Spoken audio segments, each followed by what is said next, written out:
All right, Shabbat Shalom, everyone. Shabbat Shalom. Shabbat Shalom. It is a blessing to see you all today. All praise to the Most High again. All praise to the Most High, Bashim Yeshaya, Wabawakadash, for another day, another breath that we just took to be alive, and that's these days and times. But today's lesson is pretty close to what this time of the year is for a lot of us. Envy not the sinner. And we're in that time frame where, we all have jobs and family, and we just passed a particular day where they hold in high regard, and another day of partying is upon us. In the next few days, what they call New Year's. So those conversations and throughout your jobs and your daily life, I'm sure, have happened. To make sure that, hey, you're hanging out for New Year's, what you doing for New Year's, and I know my conversation was like, I'll be asleep by 8, I'm sure. Right. As soon as the sun go down, I might be in the bed, brother. So no, that's not my wave anymore. I don't do that. But in this season, and we're dealing with the envy and the sinner is tough because it does pull on the heartstrings. It does make it tough for those who haven't been in this word for too long and just learning that, hey, I'm not supposed to be doing these days according to the Bible, according to what the Most High wants. So there's no shortage of temptation these days. You're getting pulled in all directions, bro, and it seems that all matter of perversion is just about. So we're going to talk about not envying the sinner today. Let's first start off in Wisdom of Solomon. We're going to start at chapter 1. Chapter 2, but verse 1 there, because this whole chapter is pretty good. But as people of the Most High, as a chosen folk of the Father, we got to hold ourselves to a certain regard. And because we're those people, the world out there doesn't want you to follow in the way of the Father. They want you to follow in the way of somebody else. All right? So let's talk about it. Let's go to Wisdom of Solomon, chapter 2, starting at verse 1. This is in the Apocrypha. Read the book of Wisdom of Solomon, chapter 2, verse 1. For the ungodly said, reasoning with themselves, but not aright. Our life is short and tedious. So they're ungodly. Those who do not believe in the Father, you call them those who are atheists, or those who just say they believe in God in mouth only and not actually doing the works of the Father. They say within themselves, look, life is short. It's tedious, and it's a hard life. So why can't I enjoy the things that life can give me? Why can't I enjoy these blessings that they would call blessings of the world? Why can't I enjoy that? Or YOLO. Or like living, I only live once. Mm-hmm. So I might as well just get everything I can out the way. Why not do it? This is the ungodly talking. What else? Our life is short and tedious, and in the death of a man, there is no remedy. In the death of a man, there is no remedy. So we all going to die sometime, right? That's how you look at it. We all going to die. And, if you're thinking without the Most Highs involved, you're looking at it like it's a one-shot deal. And I don't have an afterlife, so nobody knows what's happening afterwards. So I might as well just get it out the way now. All my fun. All right, keep going. Neither was there any man known to have returned from the grave. Oh, and that's a shot straight to Christ, right? There's no man has never been known to return from the dead. Story of Lazarus don't exist. Mm-hmm. None of those things, right? This is their life here. All right, keep going. For we are born at all adventure, and we shall be hereafter as though we had never been. Mm-hmm. For the breath is our nostrils is as smoke, and a little spark is the moving of our heart. So they're using science to say, look, we're just flesh and blood. The breath of our nostrils just a breath. Just a quick in and out. We here and then we die, right? So why not take care of the things we want to do here? Not anyone else's. Our own desires. What else? Verse 3, which being extinguished, our bodies shall be turned into ashes, and our spirits shall vanish as the soft air. All right.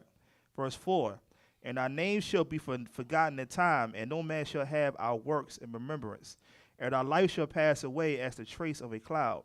It shall be dispersed as a mist that is driven away with the beams of the sun and overcome with the heat thereof. So this is them just pumping themselves up. They're saying, you know why we have an excuse to do wickedness, do evil? Because of all these things. Our names will be forgotten. Nobody's going to remember you after this is all said and done. So why don't you make a name for yourself? Let's make a name for yourself. All right, keep going. For our time is a very shadow that passeth away, Mm-hmm. and after our end there is no returning. For it is fast sealed, so that no man cometh again. All right. Come on, therefore. So come on, therefore. So after all of that gassing up, they've gassed themselves up to do the wickedness of the world. All right. Come on, therefore. All right. Let's do what? Let us enjoy the good things that are present. Let's enjoy the good things that are present. Let's enjoy the good things that are happening right now. Whatever the world has to offer, let's enjoy it. What else? And let us speedily use the creatures like as in the youth. Right? And let us manipulate those. They call them creatures. But when people are prideful and they're at the top of their game, what they would call the world, everybody's a creature. They just cattle, sheep. Goyim. Right. To do whatever their bid. Right? They go to work every day. They probably getting up in the middle of the day and seeing everybody drive to work. And you see this as you know, as coming to this word, and you see that morning rush where everybody's going somewhere and they're rushing. And it's like, you rushing to, brother, you're rushing to bondage. Everybody's late for something, right? Just rushing. I'm like, you're rushing to somebody you're just a digit. You're whatever your social security number is. And once you pass away, they'll be sad for you for that one day. You know, have some counseling, and then they'll fill your position. Right? What else? Verse 7. Let us fill ourselves with costly wine and ointments. Let's fill ourselves with costly wines and ointments, right? What else? And let no flower of the spring pass by us. Okay, what else? Let us crown ourselves with rosebuds before they be withered. Let's crown ourselves with flowers before they wither. You know, there's folks and there's people who do it. They pick flowers, and I know a lot of our ladies, they deal with flowers. It's fine, but you're just picking it from its death. You're picking it, and from that moment on, it's dying. And they don't care about that. It's all about vanity. What the external appearance is. Not what's really going on inside, what's on the outside. This whole world became vain. All right, what else? Let none of us go without his part of our voluptuousness. Voluptuousness. But voluptuousness. Uh-huh. Let us leave tokens of our joyfulness in every place. Let us leave tokens of our joyfulness in every place. So when they feel like they made it, and we've talked about this before, they'll put their name on the building. They'll make a statue. They'll name a train station after themselves. Yep. They'll put their names in every place imaginable. So when they pass on, you can't forget this brother, this sister, whoever did what, did this for you. And they were important. And you should reverence it. We still do it today. This whole country is built on that. They have a whole rock face built on it. Out there in the middle of nowhere. With 4 men who they call built this country. When they don't talk about the blood, sweat, and tears that went in off the backs of the children of Israel. Right. What else? For this is our portion, and our lot is this. Mm-hmm. Let us oppress the poor righteous man. Let us repress the poor righteous man. The poor of the world. I was not too long ago looking at a video where it had folks eating out of the garbage. And this wasn't even America. This was in a different country. This was in Yemen. And I looked at the people, and I'm like, they don't even look Arabic. These people had woolly hair, dark skin, Negro features. Middle of Yemen in the Middle East, eating garbage. Children eating garbage, the children malnourished. While the people who were over them, the Arabs, they were fine. They were the low of society. So the poor righteous man, these are the people who will be honest. You see it all the time. There will be a person who loses money, and then a poor person. You know, I'm not talking color or anything. I'm just talking about the poor person. It'll be a homeless person who finds money and will turn it in. It's like, look, I'm not here to get a free handout. Their brother was going to turn the money, and even wasn't his. Poor righteous man. What else? Let us not spare the widow, nor reference the ancient gray hairs of the age. Let us not spare the widow, right? And there's many brothers, if you don't even know it, there's many brothers out here every day getting shot down who are leaving them behind somebody. They might not have called them their wife, but they were with them. And they're not a widow because they have children with them and everything. A widow and what else? What was that? A widow and what else? The widow, nor reference the ancient gray hairs of the ancient age. gray hairs of the aged. So even the elders don't get no respect. And this is talking on a deeper level, too. It's talking about who are the ancient people? We are. What else? Verse 11. Let our strength be the law of justice. Let our strength be the law of justice, the legal system. That's their strength. This ain't no anti-government rant or anything like that. It's just showing you who's in charge. And this is telling you and painting a picture of, like, if you want to know who's who, this is how you find out, according to the word. What else? For that which is feeble is found to be nothing worth. Therefore, let us not lie and wait for the righteous. So, therefore, let us lie and wait for the righteous. So, the end of the internet created 1970s, whatever, and be created by those who made the internet, however you want to take it. That is what it's called, is the web, right? A World Wide Web, they call it, WWW. A web catches things, right? Because what does a spider do? It makes a web, it sits, and it waits for something to fly into it. So while we're thinking it's giving us information, it's really trying to track those of the righteous and bring them all together in one place and say, oh, in this country, they have this amount of people looking up this. In that country, that amount of people are looking up that. Down in that country, in that city, people are looking up this. They're lying in wait. Because they know the righteous in their spirit, they're going to go looking. We all did the search. I can't be the only one. Is there other people like me? Who are they? Where are they? And as soon as you get on Google, it used to be you used to have a whole bunch of different search engines. They're all been bought up. Even when you think that you go into like those secret like you have those I call them like those search engines that they're like kind of off the web, but it always says what? Powered by Google. Yep. It's always powered by Google still. Always sends you to Google. Exactly. But all they're doing is just logging every last little thing that you do to kind of figure out who's who. Is he searching porn? Or is he searching Deuteronomy 28? Yep. And they'll just categorize you. So just like anything else, when you have a resume you didn't even put together yourself. It's called a dossier. And they know what you like and what you don't like. Google knew what time I was supposed to be at church today.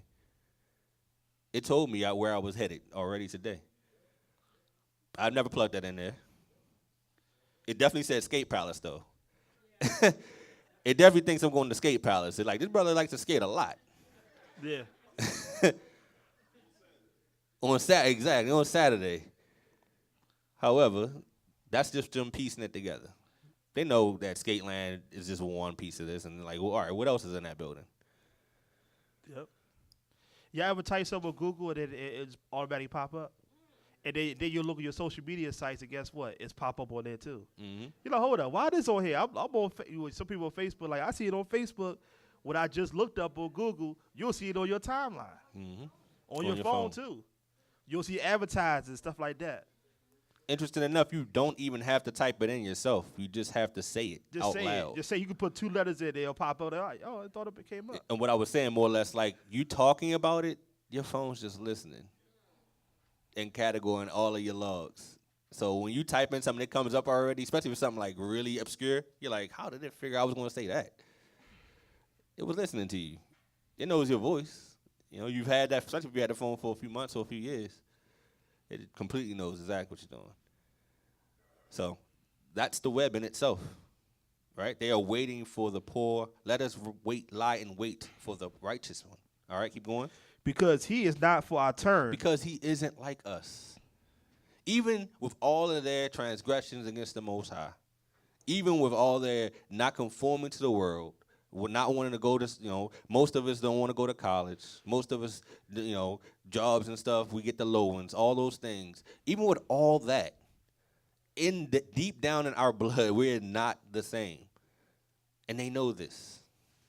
What else? And he is clean contrary to our doings. And he is clean contrary to our doings, right? Keep going. He upbraided us with our offending the law. Keep going. An objective to our infamy and the transgressings of our education. All right. Our education. So they're trying to educate you. And be honest with you, I always say all the time, it's funny enough, regardless of how broken we are as a people, we just can't conform to that structured world. We just cannot conform for nothing. And it doesn't make sense because every other nation has been able to come here and succeed except us. Yep. And it's by design that we haven't. Yep. And it's the Most High's design that we haven't. Because we're already kind of removed out of the system anyway. We're not included in this thing. All these things that are building, we're not included in this. And because of that, we're actually able to easier grasp to who we are when it's said to us.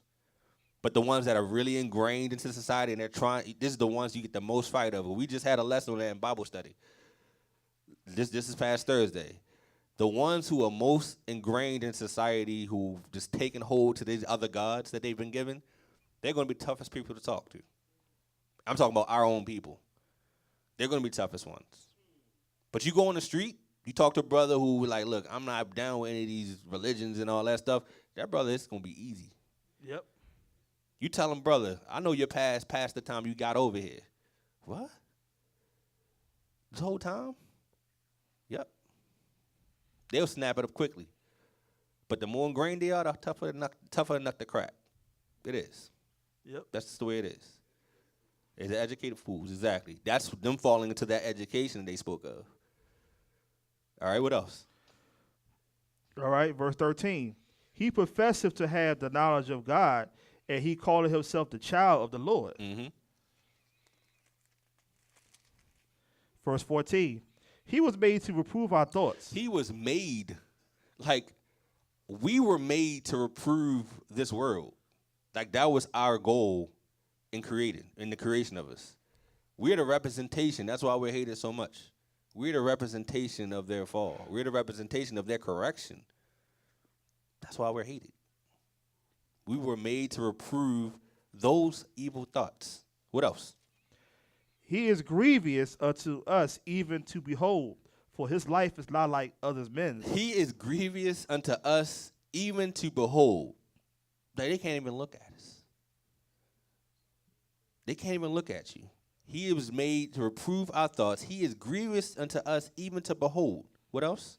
For his life is not like other men's. His ways are another fashion. Verse 16, we are esteemed of him as counterfeits. We are esteemed of him as fakes. They see themselves. It's like when you crack open the Bible and somebody who professes to be a good person and you start lining up what good means. And they're saying, you can just put that Bible away. We had that situation happen in street preaching. And the sister, she tried to run up on us because she thought we was Muslim. She has on Facebook Live. She come out the car with the camera on Facebook Live talking about they Muslims. And we had to call the sister down. Look, we not First Muslim. we slowed you down. Then we cracked open the Bible and she ran. She ran away. Got back in the car and drove off. Literally left. Because she was coming professing Christ and we came like, yes, just like the disciples, we profess Christ. Oh, I got to go. She rolled out so quick. Rolled out quick. That happens plenty of times. All right, keep going. All right, we esteem him as counterfeits. He abstained from our ways as filthiness. He pronounced the end of the just to be blessed, and making his boast that Ahiah is his father. All right, keep going. Verse 17. Let us see if his words be true. Let us see if his words be true. Now, this is the envying of sinners. You're going to be tried during this whole season. And it's no longer a season anymore. This season is now extended to the whole year. You're going to now be tried to see if you're really of the word of the Father and you really say you're of the word. Prove it. You'll get every temptation you can imagine. And not just a temptation to be in front of men. It'll be by yourself. When you're most vulnerable, you don't have any hope then. You don't have to put a front up for anybody at that point. It's just you in the spiritual world. What else? And let us prove what shall happen in the end of him. For if the just man be the son of the Most High, he will help him. and deliver him from the hand of his enemies. So they are provoking the Most High. In point blank, they're just provoking. They want to see, will he come and save them like the past? Have they left? Has he left at this point? Because their wickedness is exceeded to the point where they should be disregarded as a people. That's the whole point for them. Let them not any longer, just like Psalms 83 says, forget their name. They no longer matter. Either accept all of us or accept none of us. All right, keep going. Verse 19, let us examine him with despitefulness and torture, that we may know his meekness and prove his patience. So with the despitefulness and torture, right? And these are just things to the soul. It doesn't have to be an outward torture. It doesn't have to be waterboarding or any of these things you would think torture is. It's just temptation. And you're able to withstand that. Because they're viewing you in the same lens they viewed your brother Christ. And we're going to have that scripture later on. We're going to see, is he able to withstand these temptations to come? And the problem for that is that they don't care if there's a bunch of them doing wickedness.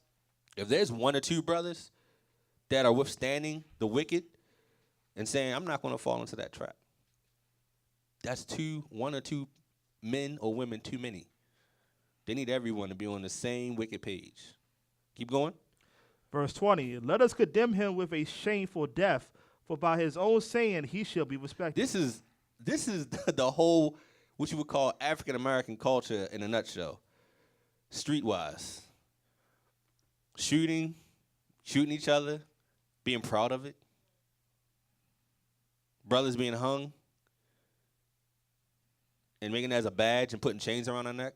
You know, we came over in chains, but now we wear chains of gold. Like it's a blessing. The slang they used to call, they call slang with cars, they call them whips. They putting all these things of torture and beatings and bondage and looking at it as it's a blessing.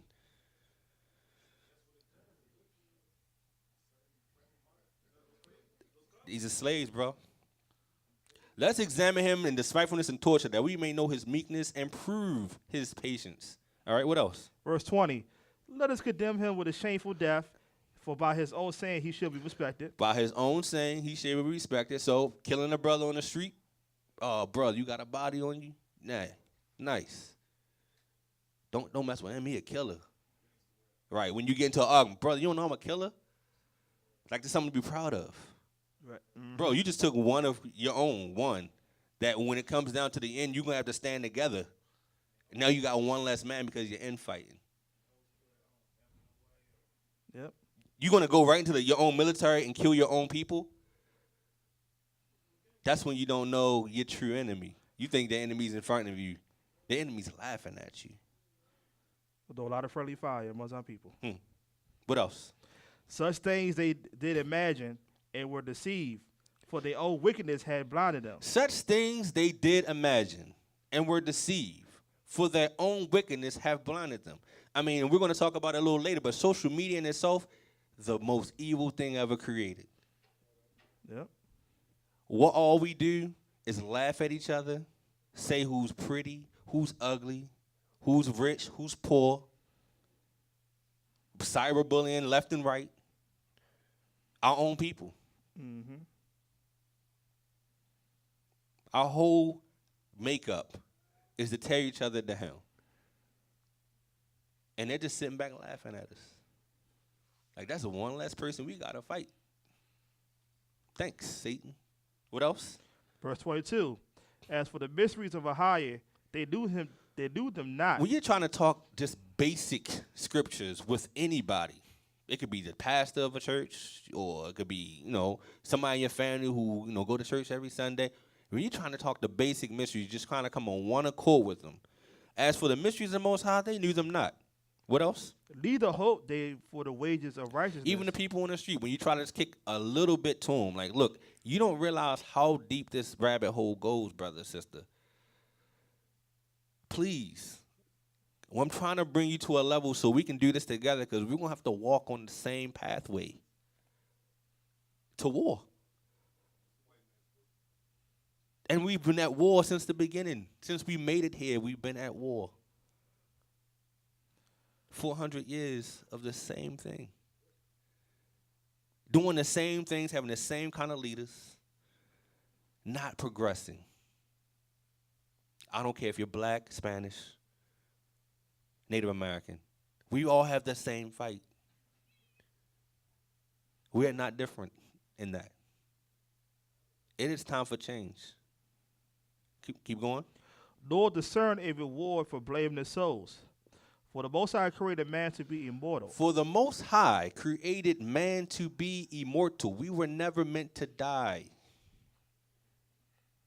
Never meant to die. However, why have we? Sin. Keep going. And made him to be the image of his own eternity. Right. Verse 24. Nevertheless, through envy of the devil. Repeat it again. Nevertheless, through envy of the devil. Today's lesson, envy not the sinner. Through envy of the devil, what? Came death into the world. Came death into the world. If they do that hold of his side, do find it. Let's go to Job 18:5. When you hold on to Satan, death finds you. And I'm not just talking about death in this world, because a lot of death is coming out of mercy nowadays. Some folks, there was a brother, and we were just talking about it before we started the lesson, there was a pastor, found out who he was, Israel. He died. Pastor Stephen Darby. Pastor Stephen Darby, our respects. Yep. Found out, was able to kick the word for a short time, passed away. But I start to think that Most High in his merciful ways, sometimes when you do so much things that were against the Father and you come in that last bit of life and you find him, and he says, I'm not going to give you a chance to turn back and fall. Come home. Just this week, 2 deaths related to this congregation. 2. Mm-hmm. He's calling people home. And if I want to broaden that it was actually 3 in 2 weeks. Yep. Related to this congregation. Through envy of the devil came death. We're not envying the sinner anymore. Job 18:5. All right, read the book of Job, chapter 18, verse 5. Yea, the light of the wicked shall be put out, and the spark of his fire shall not shine. Yea, the light of the wicked shall be put out, and the spark of his fire shall not shine. Keep going. The light shall be dark in his tabernacle, and his candle shall be put out with him. The steps of his strength shall be straightened, and his own counsel shall cast him down. His own counsel shall cast him down. So you have the wicked, the light shall be put out, their light shall be dark, right? The light that they had to bring onto this world shall be dark. And their own counsel shall bring them down. They're now, people that's been doing wicked all this time, they are fighting amongst themselves. And you really don't realize it, but you can see it with all the confusion and changes. Folks who used to be on the same, even in political avenues, they used to be on the same plane, the same agreements. They're now fighting amongst themselves on this. A lot of things. It doesn't have to be one certain thing. It's just a bunch of things all together. They're fighting.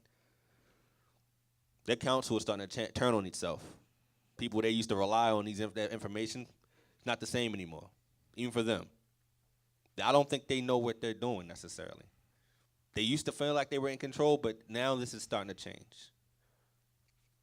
So right now, you have their own counsels of the wicked casting their own people down.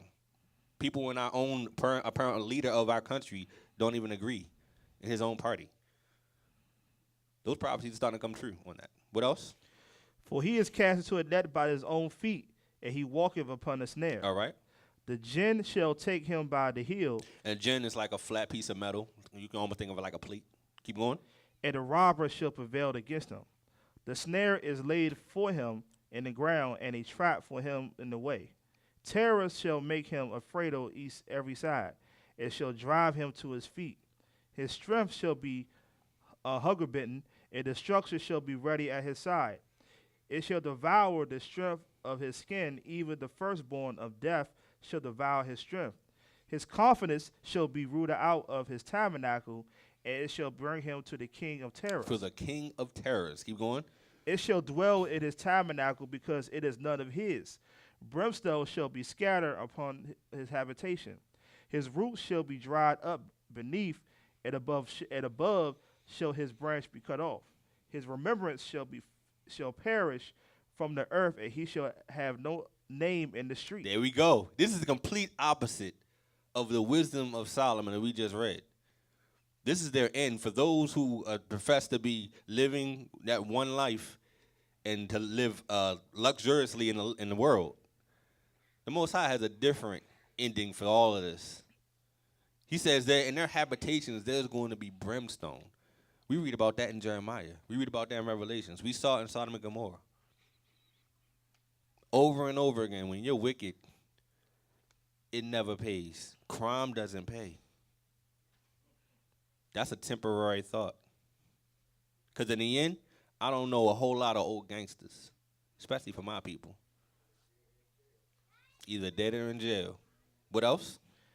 He shall be driven from the light into darkness and chased out of the world. Chased out of the world.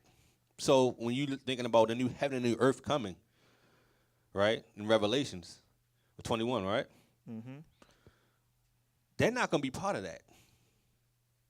They're going to be casting that out of darkness. They're going to be like Lazarus and the rich man. You'll be able to see them, but they're not going to be any part of this light. What else? He should neither have son nor nephew among his people. Lord, even made me in his dwelling. He's going to take out an entire line of wickedness. So when people pass away and they leave inheritance to their children, whatever it might be, hey, look, I'm going to give you this, you got a do-rag business, and we're Asians, and we don't know anything about waves, but we'll make a do-rag business, and when I die, you're going to get this, because those blacks out there, they don't know how to make their own do-rags, even though it's just two pieces of fabric sewn together. They don't know how to do that. Mm-mm. And they're just going to put you to college like I put you through college. And let's just keep it on, keep it on. That's the thought process. It's going to end. This can't last forever. There's too many of us waking up, not just this body and all the other bodies out there. Sunday churches are waking up too. Mm-hmm. We're witnessing it. Keep going. They that come after him shall be astonished at his day, as they that went before were affrighted. Mm-hmm. Surely such are the dwellers of the wicked, and this is the place of him that knoweth not the Most High. So at the end of all this confusion, the wicked will be cast into the pit of destruction, never to be remembered again, along with their wicked generations. So we have to keep in mind these things we have in this whole world. We have caught up, especially in the social media, and they're so invested in this social media platform for our people, especially our people. I mean, we got the Facebooks, of course, you got the Twitters, you got Instagrams, right? But you also have all the older ones, like you got Black Planet and all those other places that's still running, still going. Yep, they're going to find every avenue they can. They're closing up the old one to try to bring everybody to similar platforms. But a lot of old platforms are still out there. I think AIM just closed up. Mm-hmm. They're closing a lot of those old avenues out so they can bring you to their new platform. They're bringing the new phones out, and I'm seeing them. As a matter of fact, I was talking like that. My phone's slowing up. And I know you saw the news about they slowing down iPhones on purpose, right? Yep. So everybody who bought an iPhone, they got this big lawsuit out there to try to stop that from happening. But they've been trying to force you to the mark. Because before, they used to have it, you can just open your iPhone, no problem. Now they starting with these thumbprints IDs and iris scanners, Face ID, all those things that are happening now. Yep. All these different phones they have, and they're all in cahoots together. Don't think that because you have an Android that you're not in this Apple thing. They're just taking people, they're giving the people who feel upright and uppity, they'll take the Apple folks, and then the folks who just want a flashy phone and don't care about Apple, they'll get the Android folks. But it's all the same. All the same. So in this new world we have here, we have a whole bunch of unhappiness, apparently. So all this envying of the sinner, this all stems from a level of depression. We want to talk about it because I found a I can give you the story. It was a story that says study of heavy Facebook and social media usage is linked to depression. And this study was done by the University of Pittsburgh School of Medicine, and they recently conducted a study about the effects of social media habits on the mood of users. And the research determined that the more time young adults, and this is not just young adults, I'm sure all adults, because you have the age sets of, you got the older folks, elderlies who are using it, and then you have the middle-aged folks, and then you have the young men, young women, and you also have the children who are already on there, like 12-year-olds, 13-year-olds that shouldn't be on there, but they are. Use social media, the more likely they are to be depressed. The findings from the study could potentially help clinical professionals aid depressed patients, all right? So this is their quote. Compared against users that view social media less frequently, participants that use social media very frequently have 2.7 times the likelihood of depression. And compared to people that spent less time, the participants that spent the most time on social media throughout the day had 1.7 times the risk of depression. The researchers also accounted for other possible factors of depression, including age, gender, race, relationship statuses, living conditions, education levels, and household incomes in this study, all right? So it is possible that people who are depressed use social media to fill a void. According to the lead author, her name is Liu Yi Lin, however, exposure to social media can cause depression, which leads to more social media usage. So the depression is actually feeding more usage. They have you more screen time. You want to be on there more because you're depressed. Not because, you would think because you got off because you're depressed. Like, I feel bad, I just want to get off. It actually brings you to it because you know why? You're looking for more acceptance. That's your world. So, like, something goes wrong on social media for yourself, you'll spend more time trying to change your image online than actually just getting off and the whole thing in general. So people, they send things out on Facebook for likes and thumbs up. Twitter the same way, retweets and likes, right? Instagram likes the same way, comments. So you're looking for acceptance. When the only thing you should be accepted by is the Father. But because that whole thing, you're dealing with a whole bunch of other folks who are depressed like you, they're going to be doing nothing but try to tear you down like you're trying to tear them down in the end. So we have even people that profess to be in this word fighting online about the word. Like, brother, we in the same fight here. When they rounding up folks, it ain't going to matter what camp you in. Yep. All day, every day. It's not going to matter what camp you in. Yep. When they're saying all brown people, black people, Hispanic people will all report to these camps. Because your bloodline they're after. And you're busy fighting amongst themselves when they're fighting against you. So how many fronts do you want to fight? But this social media thing, evil. So what else they say? Why would heavy social media usage cause depression? The exposure to highly idealized representations of peers on social media elicit feelings of envy and the distorted belief that others lead happier, more successful lives. You're looking to other people who are using props in the background to say that they're living some kind of life that you wish you've had for some reason and desire to have. And they'll show you a lot of these folks. Some people end up coming clean like, look, this everything I had posted on social media was a lie. I've seen it many times. There'll be a sister, she was a model or something, and then she'll show you that her life is just spent in the bedroom, putting on makeup for like 17 hours of the day, taking 5 snaps, and then crying the rest of it. And then sleeping, and then not eating, and then doing the same thing the next day. Yep. Like, this is your life. And then people who have like 1 million, 2 million, brothers too, 2 million followers, and they feel like she's got the best life ever. The whole time, she's dying. Mm-hmm. And you dying right along with her because you what? Envying Satan's ways. Mm-hmm. So again, it says here, this says a study, people that engage in activities of little meaning on social media makes them feel like they're wasting their time. Spending more time on social media increases the exposure to cyberbullying, thus causing feelings of depression. And social media fuels internet addiction, which is considered a psychiatric condition linked to depression. So there it is in the headlines. For all to see, envy develops due to a distorted reality of what others may see their peers doing. Just a distorted view. So most people's lives, to be honest with you, on social media, when they're trying to, they have all these followers and everything, it's a lie. It's just a big lie. And you're just walking right behind the lie and following it too. And then when they do the same thing, you realize you got to do certain things to try to lie as well and bring this persona of who you are. Social media is killing our people. People have died because of social media, left and right. So most people's lives on there are a lie, and the sooner we realize we are the better. The sooner we realize that, the better. Even in the truth, we still get stuck into the social media to the point we are depressed and we want others and the things they have, and they so they can claim they are corruptible. So let's go to Psalm 17, 8 and 15.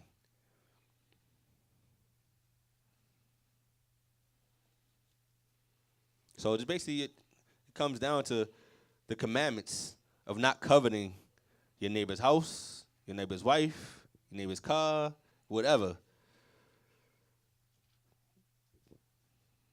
Envy not those sinners.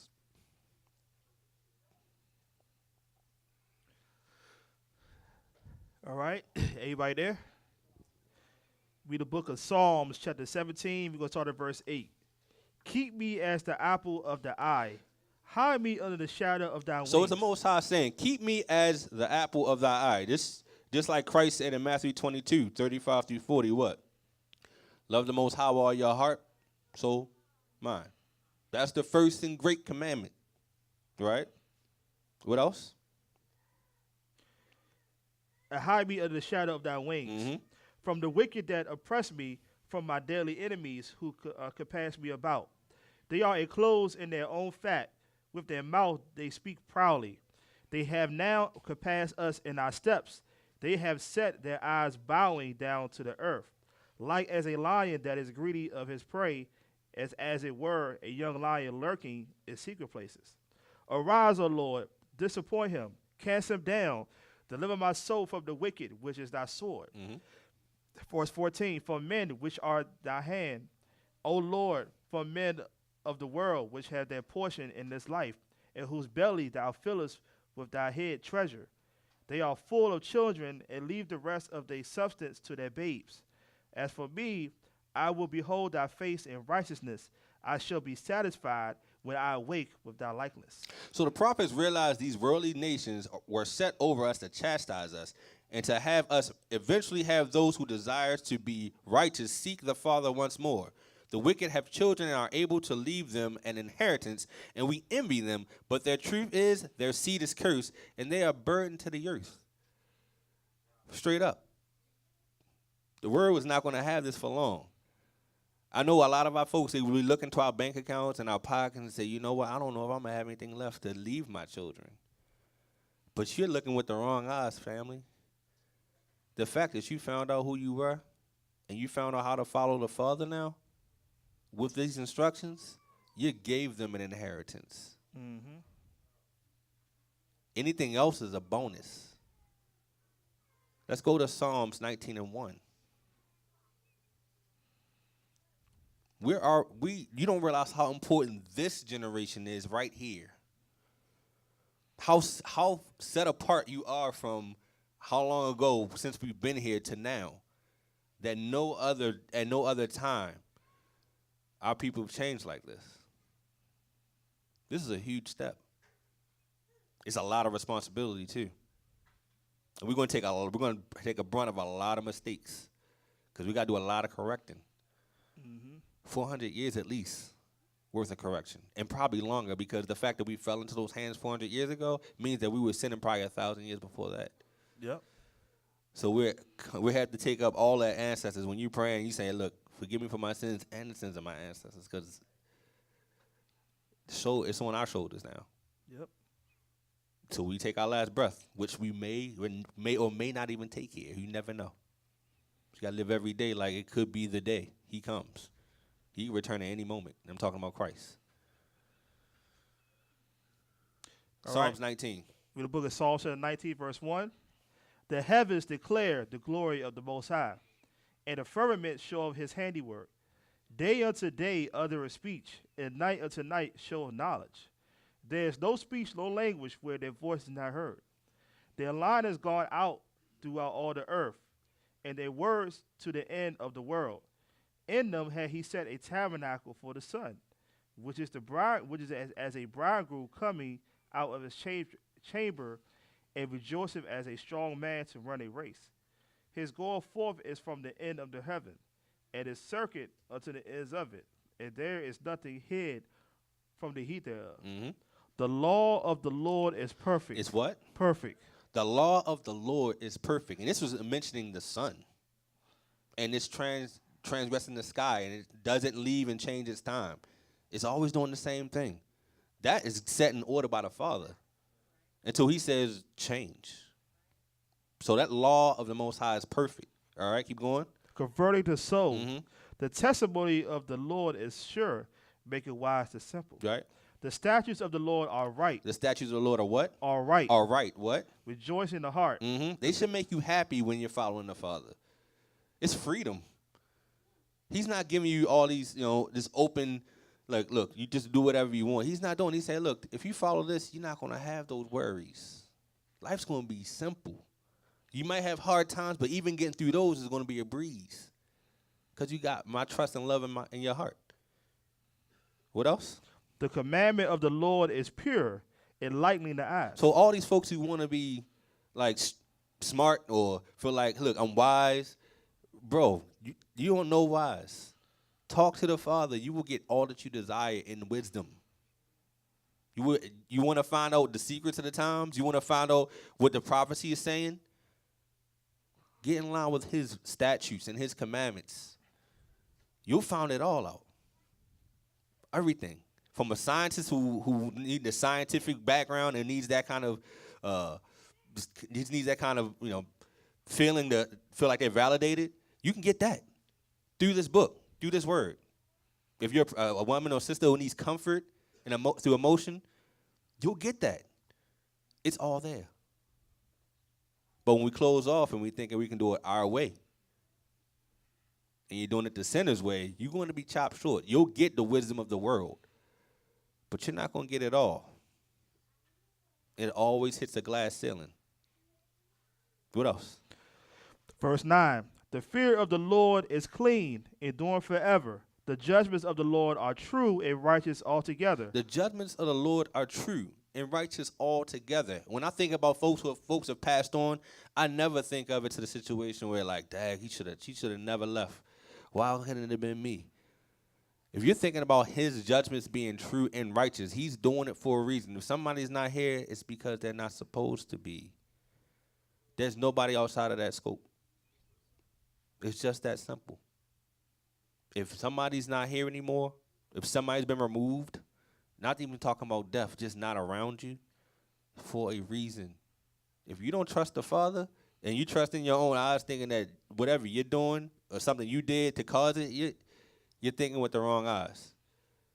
He's always in control 135%. What else? More to be desired are they than gold, yea, that much fine gold, sweeter also than honey and the honeycomb. Mm-hmm. Moreover, by them is thy servant warned, and in keeping of them there is a great reward. So moreover, by them is thy servant warned. You're going to get a heads up when it comes down to things. It's going to be a lot of things coming down the pipe. I know we a lot of us YouTube watch, and we always concerned about what the Gentiles are concerned about and all those things, but you don't even have to go that route. If you're following the Father, you're going to get the heads up.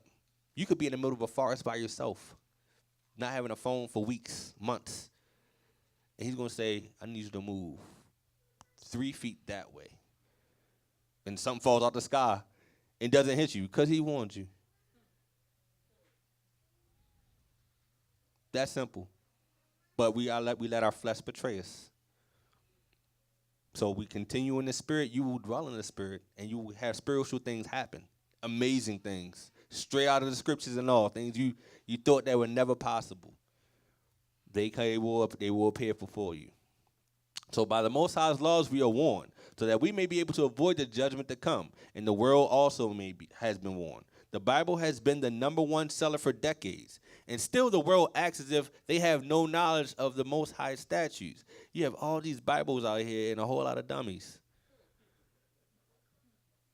He's basically said, look, I put my word out there for everybody to say. I've allowed them to change the words many times so they can, quote unquote, understand it. And there's still a whole bunch of fools here. And the Bible's #1 seller too. They still understand. The #1 seller. I still get through. I think about what when what was that?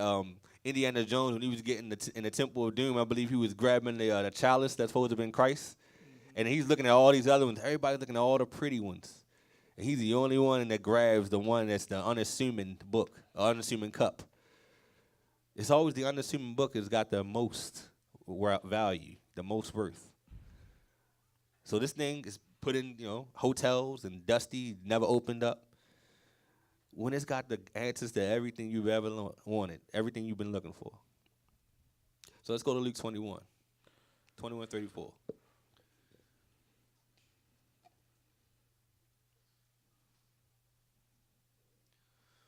Again, today's lesson, envy not the sinner. We read it earlier in Wisdom of Solomon 2. Envying of the devil came death into the world. And for those who hold on to the side of devil, Satan, whoever, the wickedness, you're going to find death.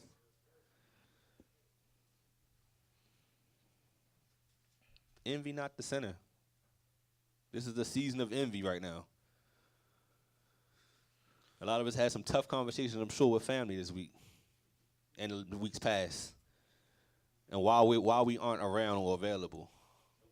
Or why won't we be available in a few days for breakfast? Those are coming. And look, you just got to let them know, look, I follow the Most High. And Christ in the red letters in your own book I can open up to you says himself, you're not going to like me because of it. So, yeah, just put that Bible away, sir.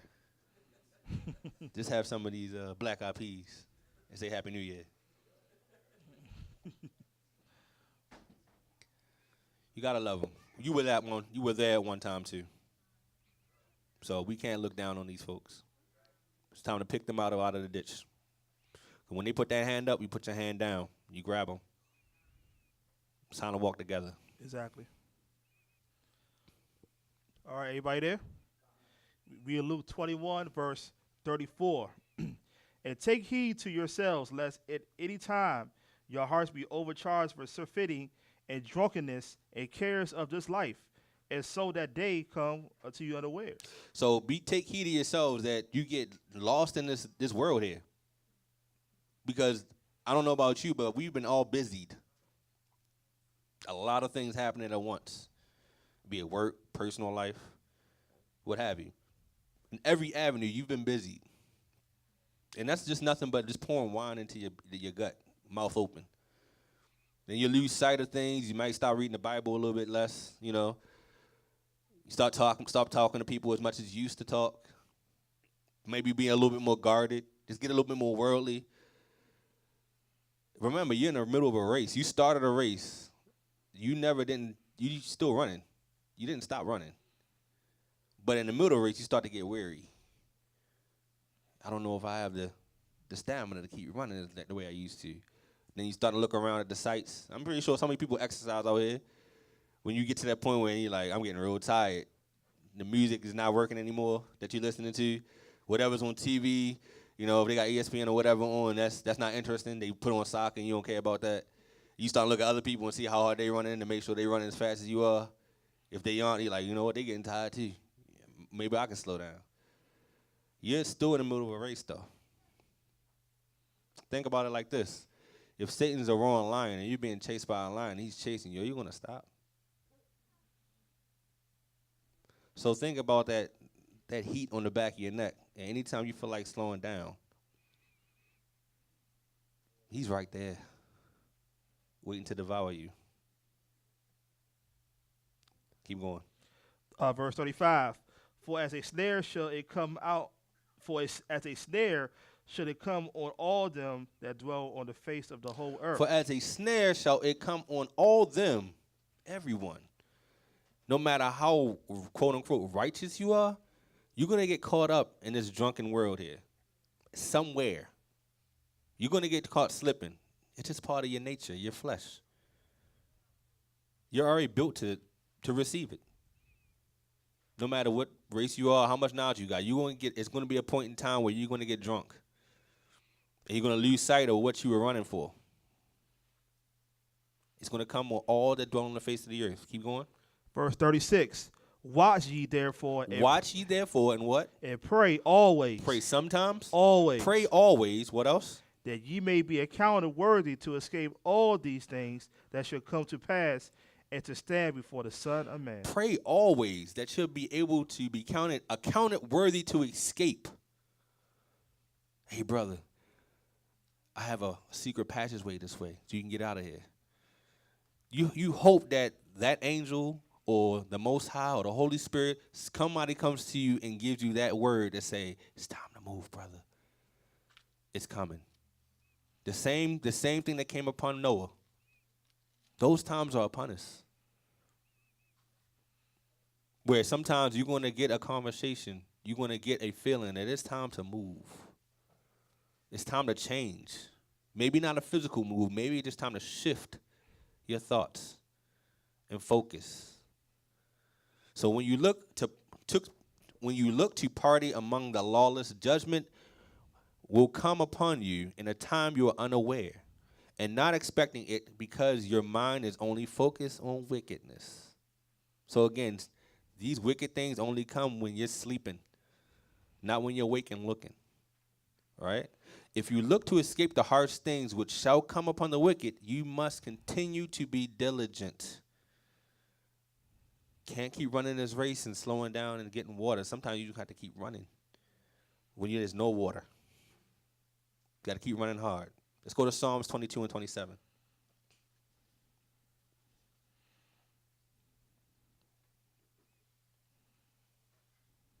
Again, Psalms 22 and 27.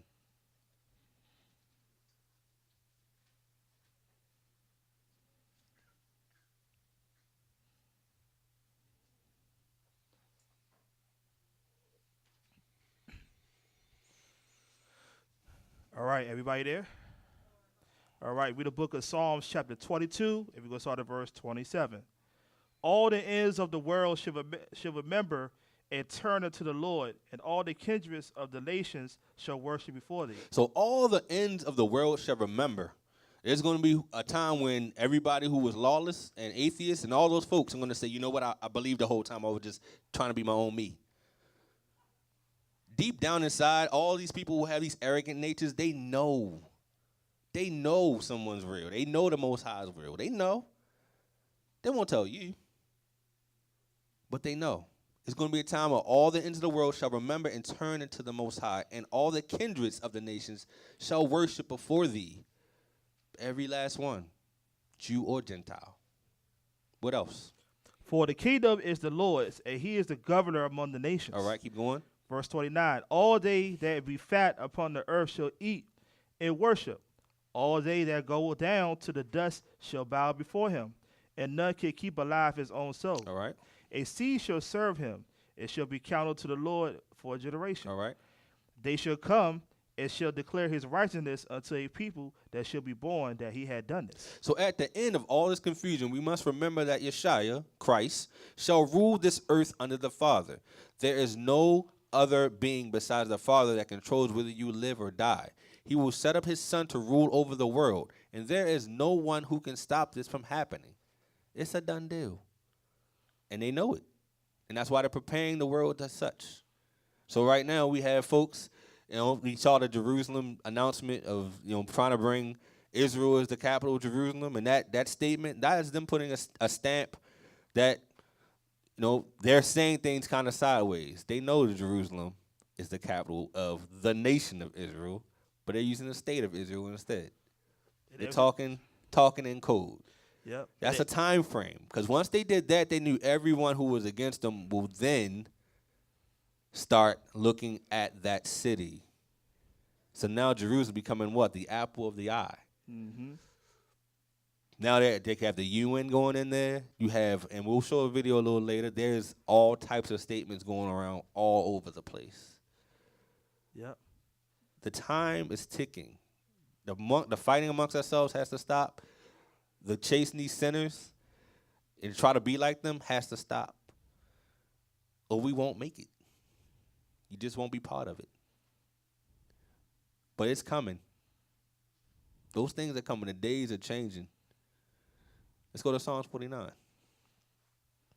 49:1.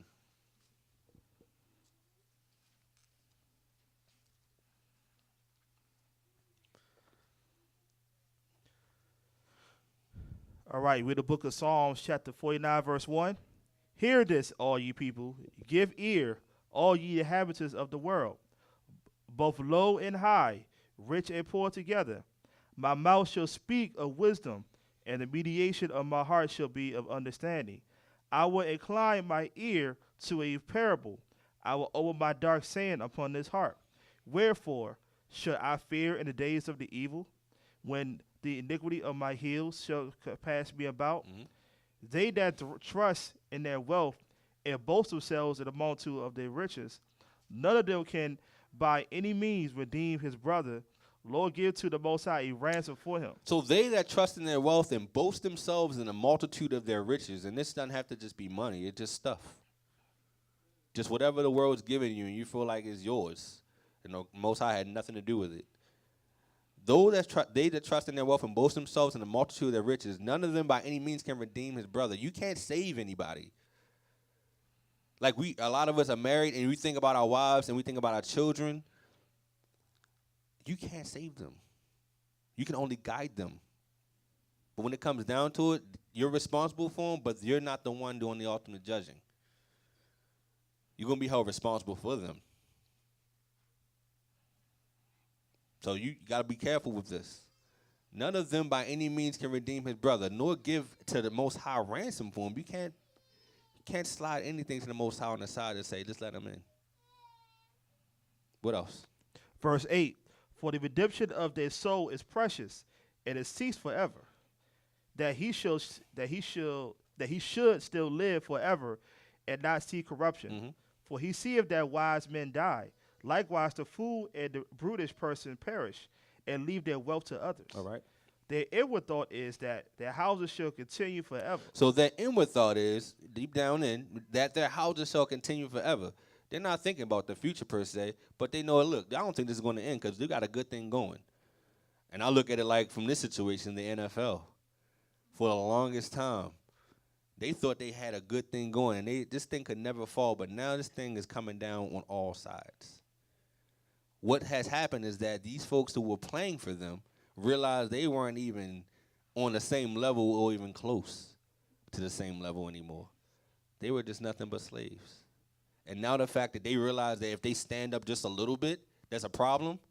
And then the people who were watching them all this time will say, that's my favorite athlete. Really looked at them as just playthings. And now the fact that those playthings stood up for something that had nothing to do with something that they believe in. It had everything to do with those people and their people's plight. Now we have an impasse. This is gonna be sport wide too. It's not gonna just be a stop in the NFL. It's gonna get bigger. That whole structure, what I would call Roman gladiatorship, is about to end. Because now the folks who actually do have the power realize they do have the power. A couple folks have already stepped out there and started their own leagues, right? Ice Cube. Ice Cube started a league, right? Yep. Then you got the guy who got the kid in L.A., LeVar Ball, starting his own league, saying, look, you keep taking our children and using them. They can't get paid, but you're making billions of dollars off of their jerseys and their names and their likenesses. I don't just pay them right out of college, right out of high school and to play for me, and then they can go to the league. So now we're starting to take that control back, but that's a problem because now when we start to take control of things, every time we attempt to do that, things fall. So that's showing you when that's even allowed, not just the thought of it, when it's even allowed to happen, it's almost over. They only give the bag when the cops come. They're going to hand them the bag, and when it all crashes, they're going to be left holding the bag. So they're allowing all these things to build up. With our name, you seen all these black superheroes in the movies now. And we're in that sense, it's giving us a sense of pride, right? Like, oh wow, yeah, Black Panther this, Black Panther that, Black President this. All those things happen only happen when they're ready to give it all up. Exactly. Yep. They say putting this on the money and everything. All that, don't. Do not envy those things. It's coming. And it's coming soon. It has to be. This never lasts long once we become in charge of things. Because we're doing it under their guise, not the Most High's. Mm-hmm. No man. All right, keep going. The error thought is that their houses should continue forever, and their dwelling places to all generations. They call their lands after their own names. Mm-hmm. Nevertheless, man being in honor abideth not, for he is like the beasts that perish. This their way is their folly, yet their posterity approve their sayings. Salah. Like sheep, they are laid in the grave. Like what? Like sheep. Like sheep, they are laid in the grave. What else? Death shall feed on them, Mm-hmm. and the upright shall have dominion over them that in the morning. In the morning, and their beauty shall consume in the grave from their dwelling.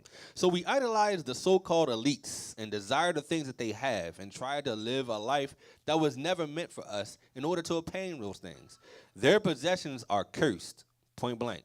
And so are all those who covet after those things. Again, reading in the Testaments of Solomon, Wisdom of Solomon 2, if you envying Satan, you're going to find death on these things. Those things are always temporary.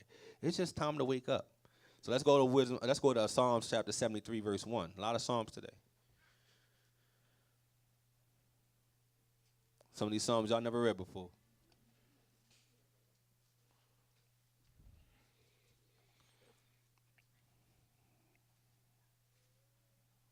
Said we're holding on to these things. That's all fallen world. All this is fallen and temporary. It's over. It really is. When you starting to see whole, stores that have been around you forever closing up. Toys R Us, Walmarts are shutting down. I'm seeing gas stations closing down. Everybody needs gas. And if whoever's owning that is gone, where do they go? It's time to wait to go home. Parking lots, what's happening? Parking lot, like the pay ones, the pay parking lots, or just a flat ground? Yep. So I'm seeing that happening all over the place. It's not just in my area, not just in your areas. It's all over the place. Mm-hmm. So. Everybody there? 73:1. Read the book of Psalms, chapter 73. We'll start at verse 1. Truly the Most High is good to Israel, even to such are of their clean heart. But as for me, my feet was almost gone. My steps had well nigh slipped. Mm-hmm. For I was envious at the foolish. And again, we were all victims of that at one point, even before coming to this church or coming to this word. We were envious of the foolish. We thought that was the way to live. We thought that just would get us somewhere. And we know that's not to be true. What else? For I was envious at the foolish when I saw the prosperity of the wicked. You get envious of the foolish when you see what they get because of it.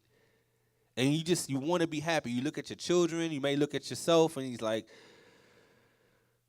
I can still serve the Most High and have that, right? And you feel yourself compromising within yourself. And there's nothing wrong with being rich, but then you know that those certain things that you're not able to handle. Like, if somebody, the Most High was allow you to win the lottery, right? I mean, talking about big bucks here. Like, would you still follow the same?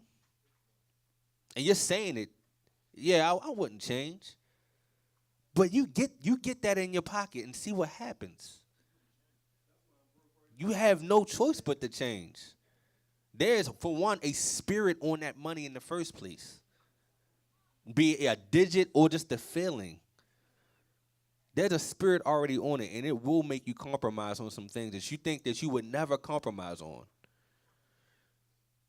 So don't be envious of the foolish. When we see the prosperity of the wicked, when you see those prosperity things happen, I mean, That's their gift. And we'll talk about it later in a later scripture because there was somebody who was giving that out like hotcakes. And one of our brothers didn't take the deal, but obviously those same things that were being dealt out, somebody took the deal. Let's keep going, though. Verse 4. For there are no bands in their death, but their strength is firm. They are not in trouble as other men. So they don't have these day-to-day worries that you think. Now, look, they have worries, but they don't have your kind of worries. Like, when we going, when my next check's going to come, I don't know how I'm going to divide this out. I don't know how I'm going to eat for the rest of the week. I don't know how this car going to get paid. I don't know how this house bill going to get paid. They don't have those kind of troubles, and that's what you envy. You see, dang, if I just had a little less worry, I can concentrate on the Most High more. And that's a foolish thought in that sense because he's giving you the life you have for a reason. Because if you don't have anything to anchor you down and you're just flying in the wind, you're able to do whatever you want, you won't follow this. If you had all that power, you won't. He knows it. He knows his people well. We should all know our people well. You give us too much, you've seen our versions of us that do get too much. We split and separate. And we'll act like we're still in tune with the rest of our people, but we're not. Think about anybody who's like all these rappers out here who end up making it, what you call them, quote unquote, Hollywood big. They never go back home. They move out. They move their family out. They'll talk about that, whatever that place is in their music, but you won't see them there. And if they do go back, there, it's under armed protection. Or they'll go in, exactly. Or they'll buy a bunch and they'll make sure it's on video so everybody can see that they're doing it instead of doing it quietly. And that's the downside where I see folks when you're like, oh, man, he's bringing even back to community. But how do I know about it? Because it's on camera. Just do it. Why you got to have the pump? You don't got to tell your publicist where you're going. Just buy a whole bunch of stuff and go and give it out. But it seems like that's the ploy every time. When they have a bunch of money, I'm going to put on a camera and show me giving stuff away. That's prideful act, brother. Just give it. I know you want to show people that you're doing well and have that public persona, but there's no need for that. Whoever talked you into that, they don't have your interests at heart. They have your pockets at heart. Because a good man in the sight of men, he's going to get money. Mm-hmm. They do it every year. Rich people will go into the hood, go into these, right in the same times every year. It's the days of Satan, Thanksgiving, Christmas. Go into all these homeless shelters and give their little. They just want to hand it out to all the poor then. But you could have been doing that all year. But guess what? They're doing it for a tax write-off. Exactly. If you don't know money, they're not giving and not calculating what's happening. They're giving it for a tax relief. So they're not just doing out the cons of their heart. Keep going. They are not in trouble as other men, neither should they plague like other men. Therefore, pride compasseth them about as a chain. That's a bond. Pride compass them about as a chain. That's what they're carrying with them the entire time is pride. All right, keep going. Violence cover them as a garment. Mm-hmm. Their eyes stand out with fatness. They have more than heart could wish. They are corrupt and speak wickedly concerning oppression. They speak lofty. They set their mouth against the heavens, and their tongue walketh through the earth. Therefore his people return hither, and waters of a full cup are wrung out of them. And they say, how do the Most High know? And is there knowledge in the Most High? And they question these things. Keep going. Behold, these are the ungodly. And this goes right with wisdom of Solomon too. Keep going. Behold, these are the ungodly who prosper in the world. They increase in riches. Then he's telling you, this is how you identify the ungodly, because they prosper in the world. And if you're not following the ungodly way, you won't prosper. Not in the worldly sense. You'll prosper in the spiritual sense. But in the worldly sense, you aren't going to seem like you have no success. You'll continue to get thwarted every time you start to try to do something and try to make it a little further. You'll always get thwarted because your heart's in the right place. I mean, the right place. But have your heart in the wrong place and you try to prosper. You'll exceed. You'll get everything. You'll get everything. I couldn't believe it. I hate to keep going off subject. You see brothers like, brother Michael Vick. Sorry, because he got in trouble, went to jail for everything, dogfighting and all that, right? He comes back, and then he gets a TV deal because he shot down brother Colin Kaepernick for standing, for kneeling, and said, you shouldn't be doing that. This brother was dogfighting. And guess what? After that, he got a big TV deal for speaking out against his brother. No, he said he should get a haircut. That's how he yeah, first you get a haircut, yep. And so he can be more presentable to their world, right? Be less threatening. And this brother, then he gets a TV deal to become like some kind of anchor or something or some network for like sports. Yep. They reward disobedience. And they definitely reward when you're against your brothers. I mean, we got Michael Jordan out here. I remember when I was in high school, Jordans were like half the price they are now. They've doubled, one, and his brother got like stock in prisons. He making money off private prisons too. If the brother has a heart, he see that people kill over his shoes. Why make it affordable? Make it affordable so they won't be killing over their shoes. But you see the brother got no conscience. Blood's on his hands, but that's made him rich. Yep. The blood has made him rich. If we crazy keep buying the same shoes over again. They just keep upping the amount. The same shoes. It's the same shoe made cheaper than it was back then. Yeah, we just eat it up. Color retro. There you go. But that's that prosperity in the world. You have to take the deal to be successful here. If you try to be successful in another way, they'll kill you. You just not gonna last here. So Job 9:24, it hits that right on the head. The earth's been given to the hand of the wicked. If you're not part of the wicked, you try to do it another way, you won't live. Christ. Anybody else that try to make it that same way, you will not live long. Keep going. All right. We use that verse. Verse 13. Mm-hmm. Verily, I have cleansed my heart in vain and washed my hands in innocency. Right. For all the day long have I been plagued and chastened every morning. If I say I will speak this, behold, I should offend against the generation of thy children. When I thought to know this, it was too painful for me, until I went into the sanctuary of the Most High. Then understood I therein. So until then, I went to the sanctuary of the Most High. You're bringing the Most High into your heart, right? Your mind and soul. You understood. That's when you understood their end. So it took the reality of the word and the Most High's judgment to break this envying of the wicked in this case.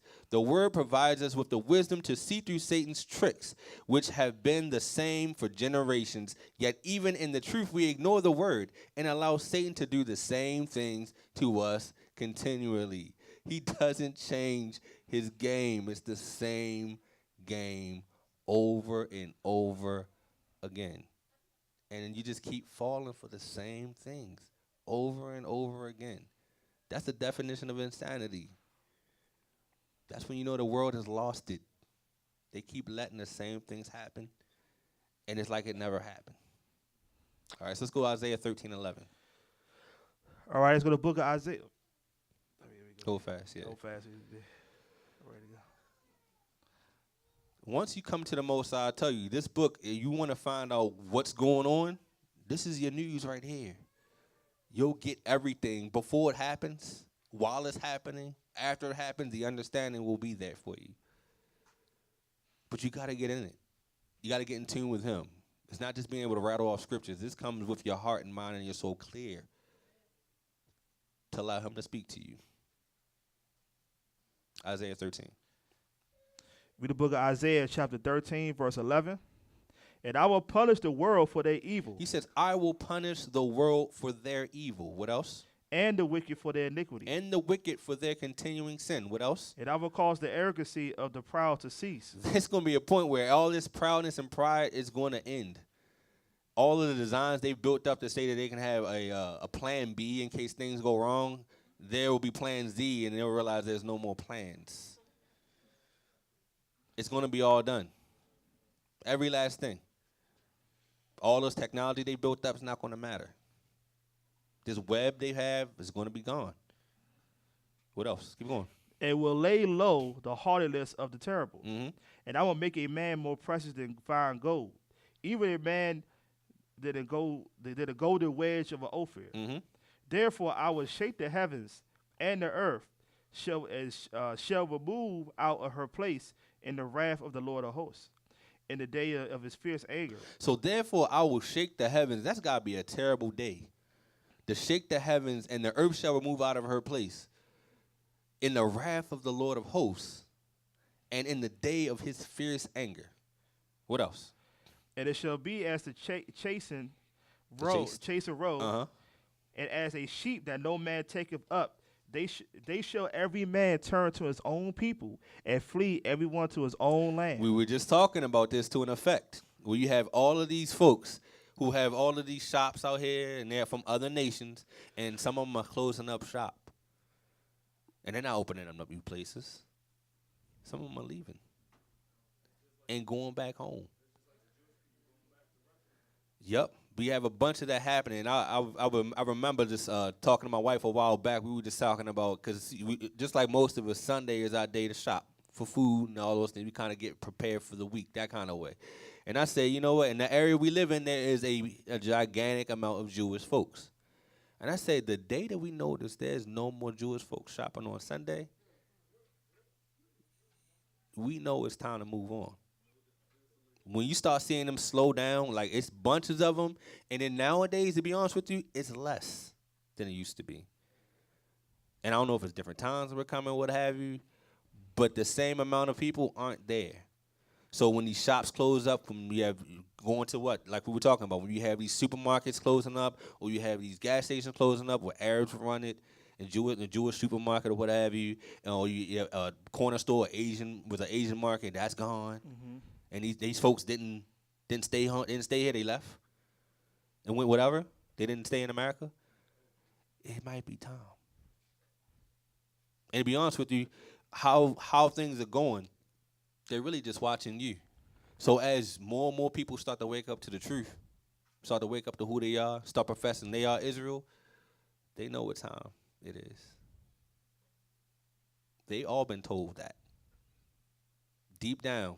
All the people who provided them the money and the access to even get here said, the moment these people start to say, who I am, according to this book, leave.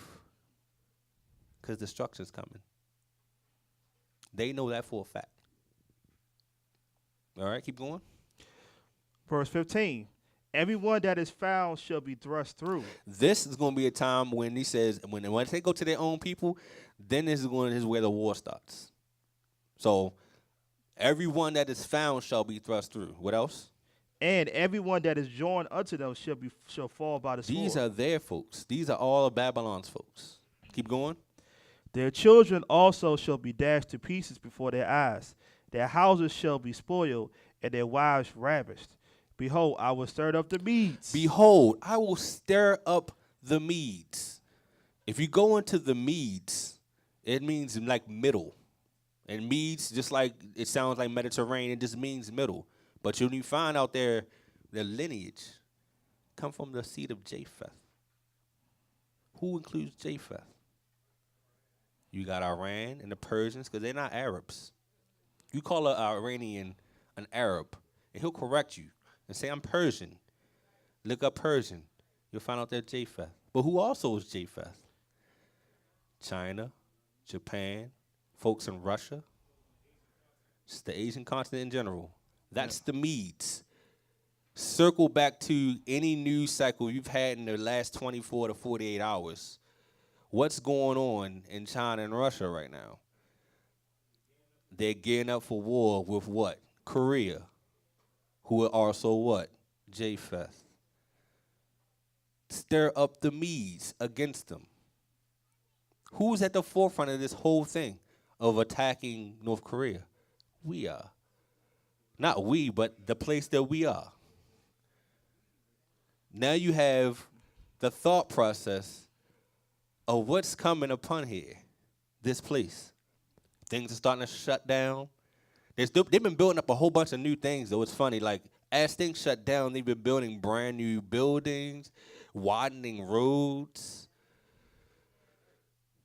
But it's all an appearance thing.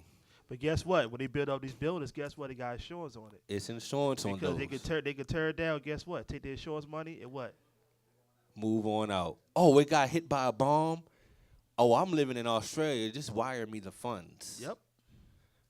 While you're sitting here, or whoever's sitting here left is getting destroyed. The sinners. So you have that with the Medes, right? What else? I will stir up the Medes against them, which shall not regard silver, and as for gold, they shall not delight in it. So you got the Medes now. So it's telling you a time frame, what to look for. When they start talking about, and if you even look in the word definition of Medes, it even brings in the Assyrians. What's happening in Syria right now? The same thing. They're all going at it at the same time. So you have them, the Persians, Iranians, you have China, you have North Korea, you have South Korea, you have Russia, then you have this place, which is what we're going to talk about in a few scriptures down. Keep going. Behold, I will stir up the Medes against them. Okay. Mm-hmm. Their bows also shall dash their young men to pieces, and they shall have no pity on the fruit of thy womb. Their eyes shall not spare children. And Babylon, the glory of kingdoms, the beauty of the Chaldeans' excellency, shall be as when the Most High overthrew Sodom and Gomorrah. And Babylon, the glory of kingdoms with an S, meaning all of them. Glory of kingdoms, the beauty of the Chaldees excellently shall be when God overthrew Sodom and Gomorrah. If you look up the word Sodom, it means burning. If you look up Gomorrah, it means ruined. Burned heap. Ruined. Let me go there real quick. I'll find it for you. Let's get this.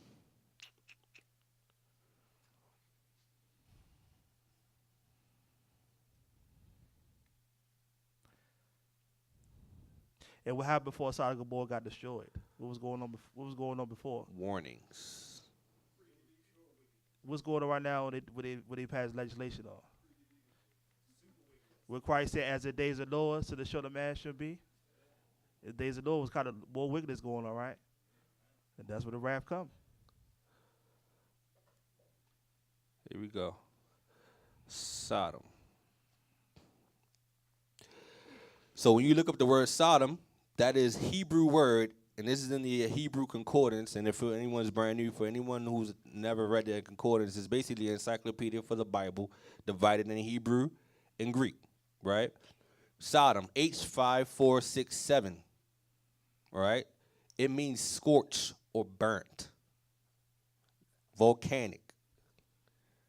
So they also label where it was, near the Dead Sea. But it just means scorched or burnt. That's Sodom, right? Which is interesting because when they talk about, and it's crazy, when you talk about the whole homosexual movement, and back in the 80s, they mentioned about how, people would get STDs. And then they would say, man, I got burned. Yep. Don't even know that they're linking the two words together. You flaming, right. You're flaming. On fire, scorched. Yep. They did call that you flaming. See the wordplay? It's all been there all this time. Gomorrah, and that's Hebrew 6017, means ruined heap. So this place is going to be a scorched, burnt, ruined heap when the Most High is done with it. Back to the scripts. 20. Isaiah chapter 13, and we at verse 20. It should never be inhabited, neither shall it be dwelt in from generation to the generation. Neither shall the Arabian pitch tent there. Neither shall the shepherds make their fold there. See how they put everybody in there? They put the Arab in there? Because the Arab's in league with the Chaldees. But they didn't put the Medes in there because the Medes are going to be the ones stirred up to make this place a scorched heap. Chaldees, let's get the word for it.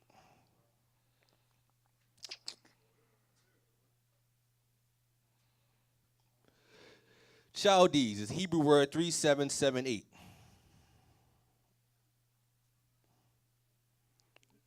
All right. descendant of Cassid, by implication of the Chaldean, also an astrologer, from the Cassidite. See, from Hebrews, give me a second here. Boom. Yep. A relative of Abraham. This is a family affair. This whole war is a family affair. That's where Abraham came from. There you go. Right, Abraham for the Chaldees. Yeah. Yep. Yep. So when you talk about Romans and all that stuff, Jacob, Esau, it's your brother. It's your brother the whole time. So this whole war is a family fight. So while we in here in church and other gatherings and messing with our family, it's always been a family fight and it always will be a family fight. He says, look, you will not be accepted in your own house. That's technically part of your house because he's your brother. So on top of not envying the sinner, they also don't hate your brother because it's all family. So they're doing their part and we're doing ours, regardless what side of the fence we're going to be on. So if we make the mistake of joining ourselves spiritually with the beast system in Babylon, we eventually will fall by the sword. We must begin to purify our thoughts and learn again because the judgment is far closer than when we first thought. Let's go to Isaiah 14:21. We are in, I wouldn't even say exciting times. We're in dangerous times. Don't know how many more of these years we have left.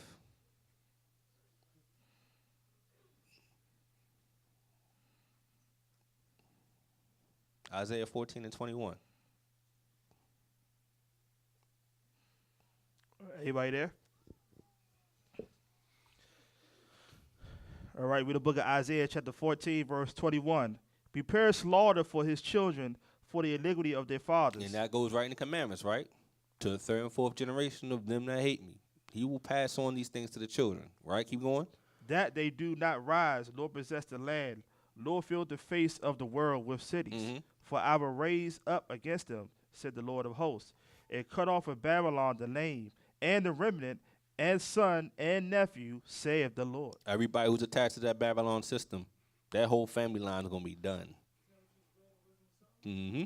Yep. That's why we started with it. Exactly. This whole lesson wrapped up throughout the Bible. So you can't say that the Apocrypha is lying or the Apocrypha is different.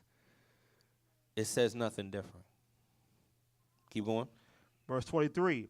I will also make a possession for the bittern and pools of water, and I will sweep it with the bosom of destruction, saith the Lord of hosts.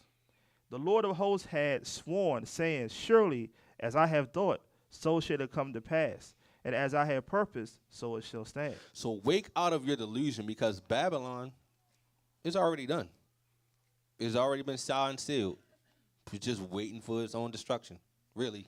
So live your life for the eternal kingdom to come because the kingdom of the beast is already fallen. You just may have forgotten and you're having to endure a little longer. Again, we're in a long race. And when you get into a marathon, you get tired. But now it's just time to wake up. Say, look, you're in a race. Something's chasing you. He is a lion. He will devour you. Keep running first. All right? Isaiah 64:4. All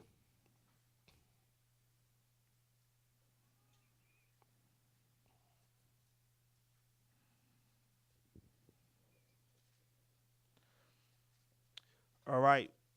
We are the book of Isaiah chapter 64, verse 4. Everybody there? Isaiah chapter 64, verse 4. For since the beginning of the world, men have not heard nor perceived by the ear, neither had the eye seen, O power, besides thee what he had prepared for him that waiteth for him. Thou meanest him that rejoiceth and worketh righteousness, those that remember thee in thy ways. Behold, thou art wroth, for we have sinned in those as continuance, and we shall be saved. But we are all as a clean thing, and all our righteousness are as filthy rags, and we all do fade as a leaf, and our iniquities like as the wind have taken us away. So, but we are all as unclean thing. We all, even though we know what we're supposed to do, we all fall short on a lot of things. Right.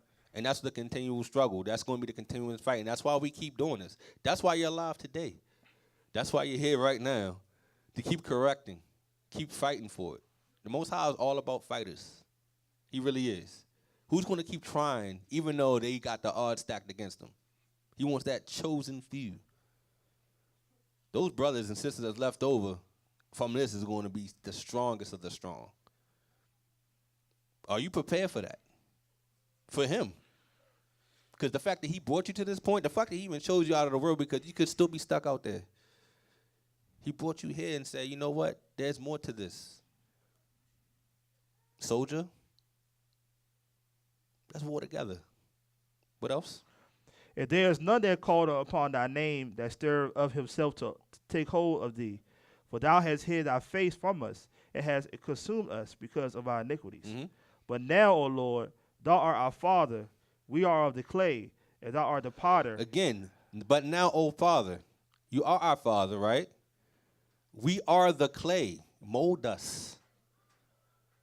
That's when you got to let him into your life and say, it's not about me anymore. It's about, what do you want? What do you need me to do? I know a lot of times now, a lot of folks, when they first come to the word, they go through with all these demands and ask for things. For me, it's like, it changed a lot in how I pray to the Father. Now it's like, what do you need me to do? How do I serve you? Because I can't call myself a servant. I'm always throwing around demands like, I want this, I need that. Servants don't operate like that.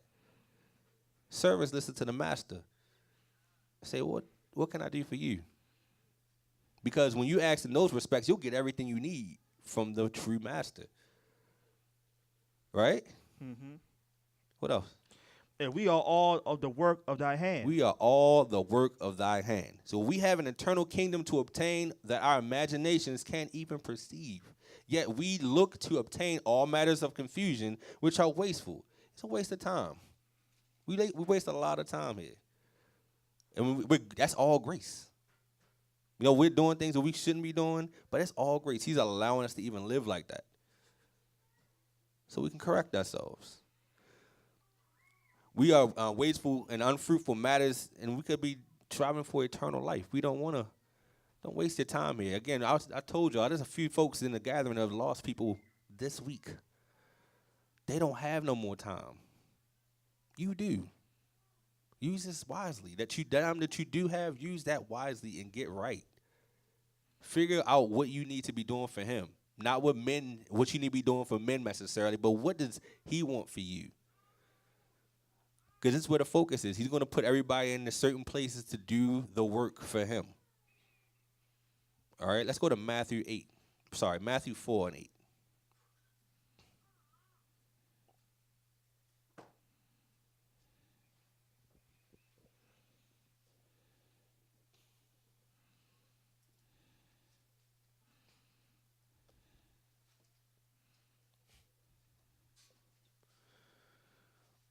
Because when we talked about this earlier, I said the scripture was going to come up. This is a scripture that we talked about earlier. I don't want to touch on it much, but because I want the word to speak for it, not me.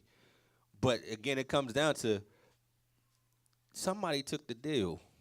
These ungodly folks. Because Christ was given the same proposition, and he said no.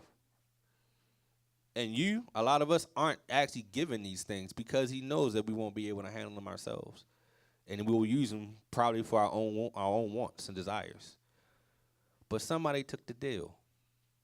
And we'll see here. Because really, you'll know them by their fruits.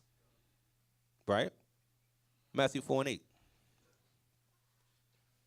Read the book of Matthew chapter 4, verse 8.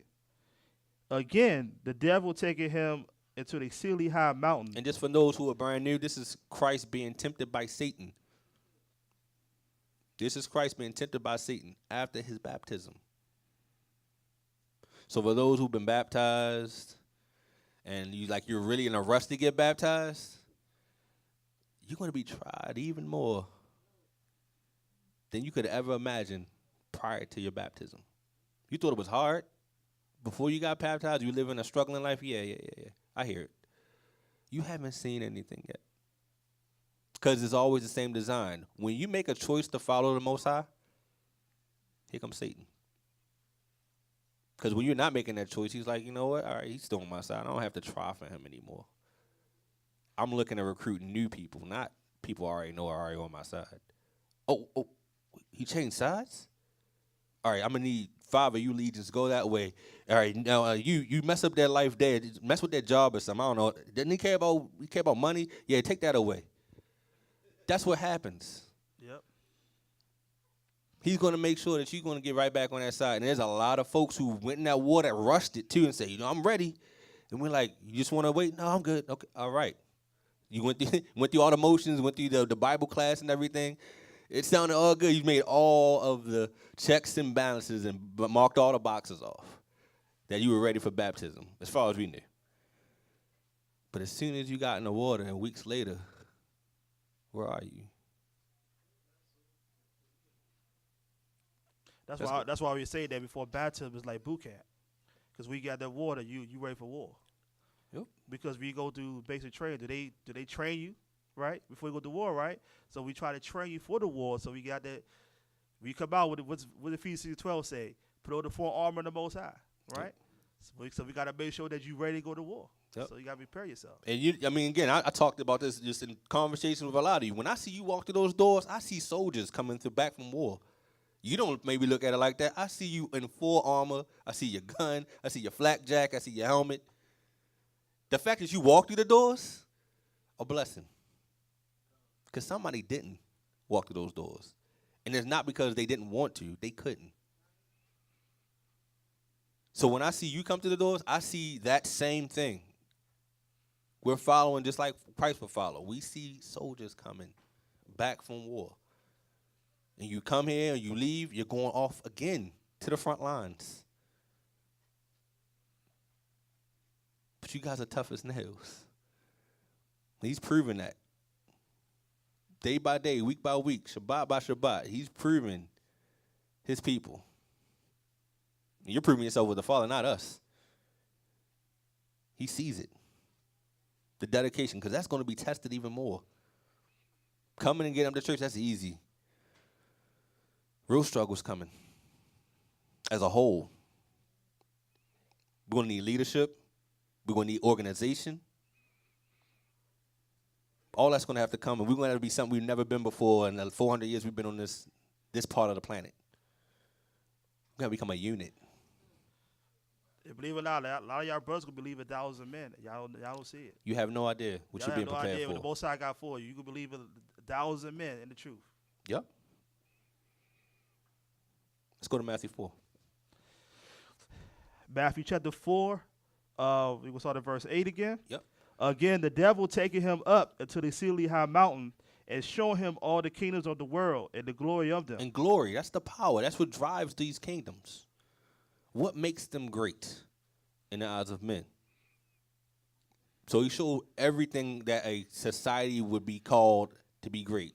The money, the men and their power, the women with their power, the weapons or devices of war, all those things. The seedy things in the backgrounds that nobody talks about that really drives these wicked places. The witchcraft, the lust, deceiving, the lies, all that what they call glory. Christ saw that. Tested the same as you were and more. You think Satan's going to just like show him like some chariots from Rome? Or is he going to show him like, all right, let's see what I got later down the line. They got this thing called Facebook that's going to come out. They got this thing called Twitter that's going to come out. Brenda going to be able to push a button and see men and women, doing things that married people do at a drop of a hat for free. You don't think he didn't see all of that? If Satan was able to wield like those kind of powers, you don't think he showed him all the things that are possible to get him won over to his side? What else? Verse 9, and he said unto him, all things would I give thee if thou wilt fall down and worship me. And he said, I will give you all these things if you will fall down and worship me. And this is even pausing right there. So he said he's going to give him all the kingdoms. You show them all the kingdoms of the world, not just in that area, all the kingdoms of the world. And the glory of them. And it said, I will give you all these things if you fall down and worship me. All right, keep going. This said Yeshua unto him, Get thee hence, Satan, for it is written, Thou shalt worship the Lord thy power, and him only shalt thou serve. So Christ right there nixed it, said, I'm not dealing with that. I'm not here for that. I'm here for my people and for the will of the Father. But if you read all of that right there, somebody in this world took that deal. What you would call globalists, international bankers who don't need money or digits that we deal with. They just have whatever they need and want at whatever whim. Somebody took the same deal. Again, you know them by their fruits. Envy not these sinners. What else? 4:11. Then the devil leaving him, and behold, angels came and ministered unto him. So Christ rejected perversions of the world and all the foolish things that come with it and obtain their kingdom. If we claim to follow Christ, we are expected to do the same things. The question is, do you really believe? Let's go to Matthew chapter 5. And that's what I see. I see somebody actually took the deal. They have all that Christ was given. So when he left from Christ, he probably went to the next man, and then the next man. And then eventually somebody said, yes, I'll fall down and worship you. And he sure did give it to a people. Who some of them openly admit, yeah, we worship Satan. Our God is Satan. Let's not trick ourselves here. They know exactly who they worship at the higher. They got a church for church. Whole church. Yep, exactly. Wasn't there a brother? It was a Jewish brother who said, "Let's not be mixed words here. Jewish people worship Satan." Yeah. That's out there. Yeah. It was a rabbi. He said, "Let's not fool ourselves here. Our God is Satan." They know it. That's why they changed the name many times and made sure as many different words as out there as possible. So you calling everybody but the truth, and then also do the actions of those gods who rule this world. Yep. Matthew 5:11. Matthew chapter 5, verse 11. Blessed are ye when men shall revile you and persecute you, and shall say all manner of evil against you falsely for my name's sake. So blessed are ye when men shall revile you. They're not going to like you. You're not going to be loved in this. If you're looking for that kind of acceptance, then you're chasing the wrong God. You're trying to be set apart from this, all right? Many shall speak manner against you falsely because you're doing the right thing. They'll make up evil just to make it stick. A lot of falsely accused on the lower level, a lot of falsely accused brothers out there in jail that shouldn't be there. And to be honest with you, who knows what their life could have been? Those brothers that was trapped in 30, 40 years behind jail, what if at some point down the line they were supposed to be changed and they were going to actually bring a whole bunch of people to the word?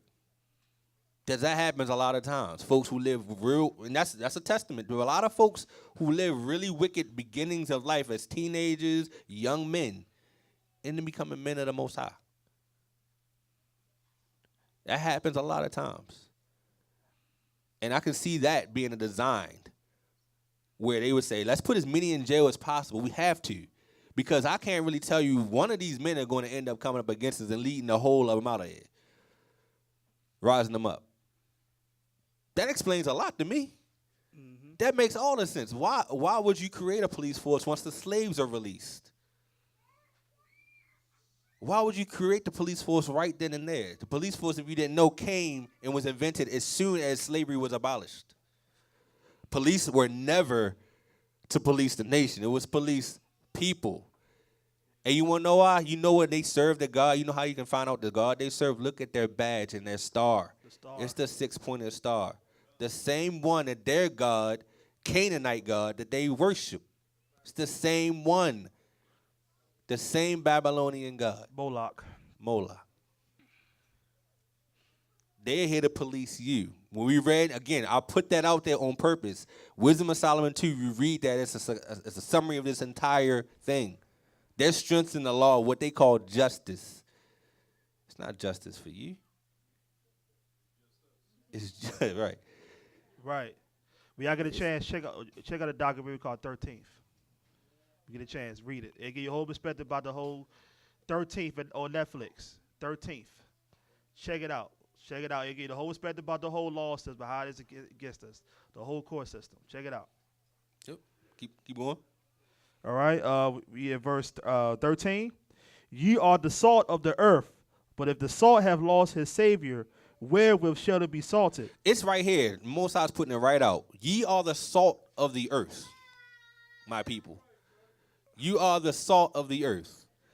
Think about it in a situation of seasoning. Look, you're the reason why things taste good. You're the reason why things are flashy. You realize you attract things to it. You make everything. We're the reason for that. We're the reason for it all. Everything. Music, everything. Our gifts from the Father, be it abused or not, makes this whole life to have a little bit of color. If you take us out of society, everything becomes bland. There's nothing. There's this. Nobody can sing like us.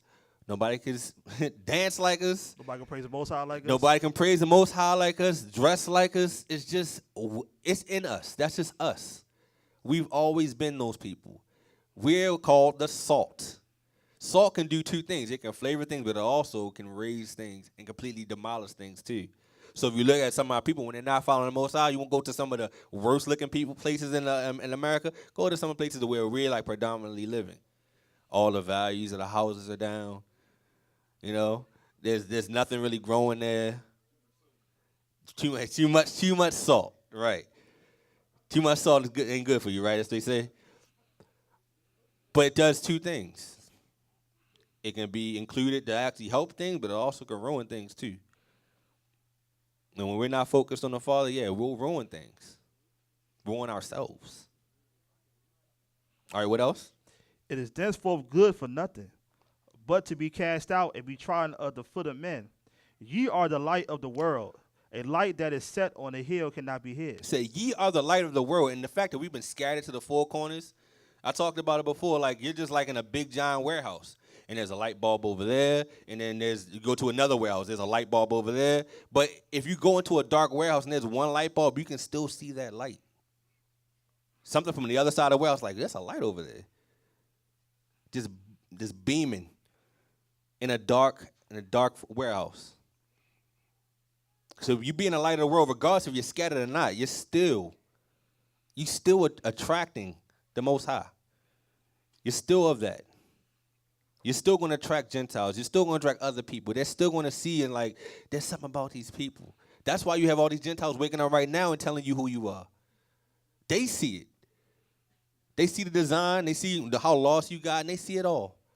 But they know something about you because you're like nobody else here. It's almost like you're not even part of this. And like when they do include you in things, you end up making some great things.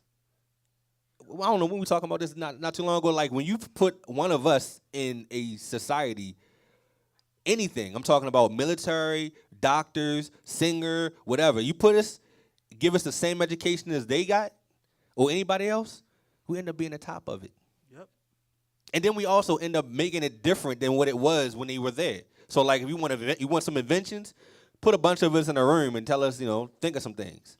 Right. You'll get a bunch of creative things in a short amount of time. All the inventions throughout history, usually you'll end up finding those apprentices for people who got the actual who got the notoriety for actually creating it. They had an apprentice who was actually doing all the work, and it ends up being us. Like here before, everybody here before made the cars. It was the black guy that was winning the pictures, the one that made the vehicles. Yep. Benjamin Franklin. He was the one. He was the one that made. He figured out the filament, right? Exactly. He figured out how to make sure the bulb stayed on. Yep. The whole time. If you look up black inventions, we create everything from the stoplight, from the refrigerator, everything.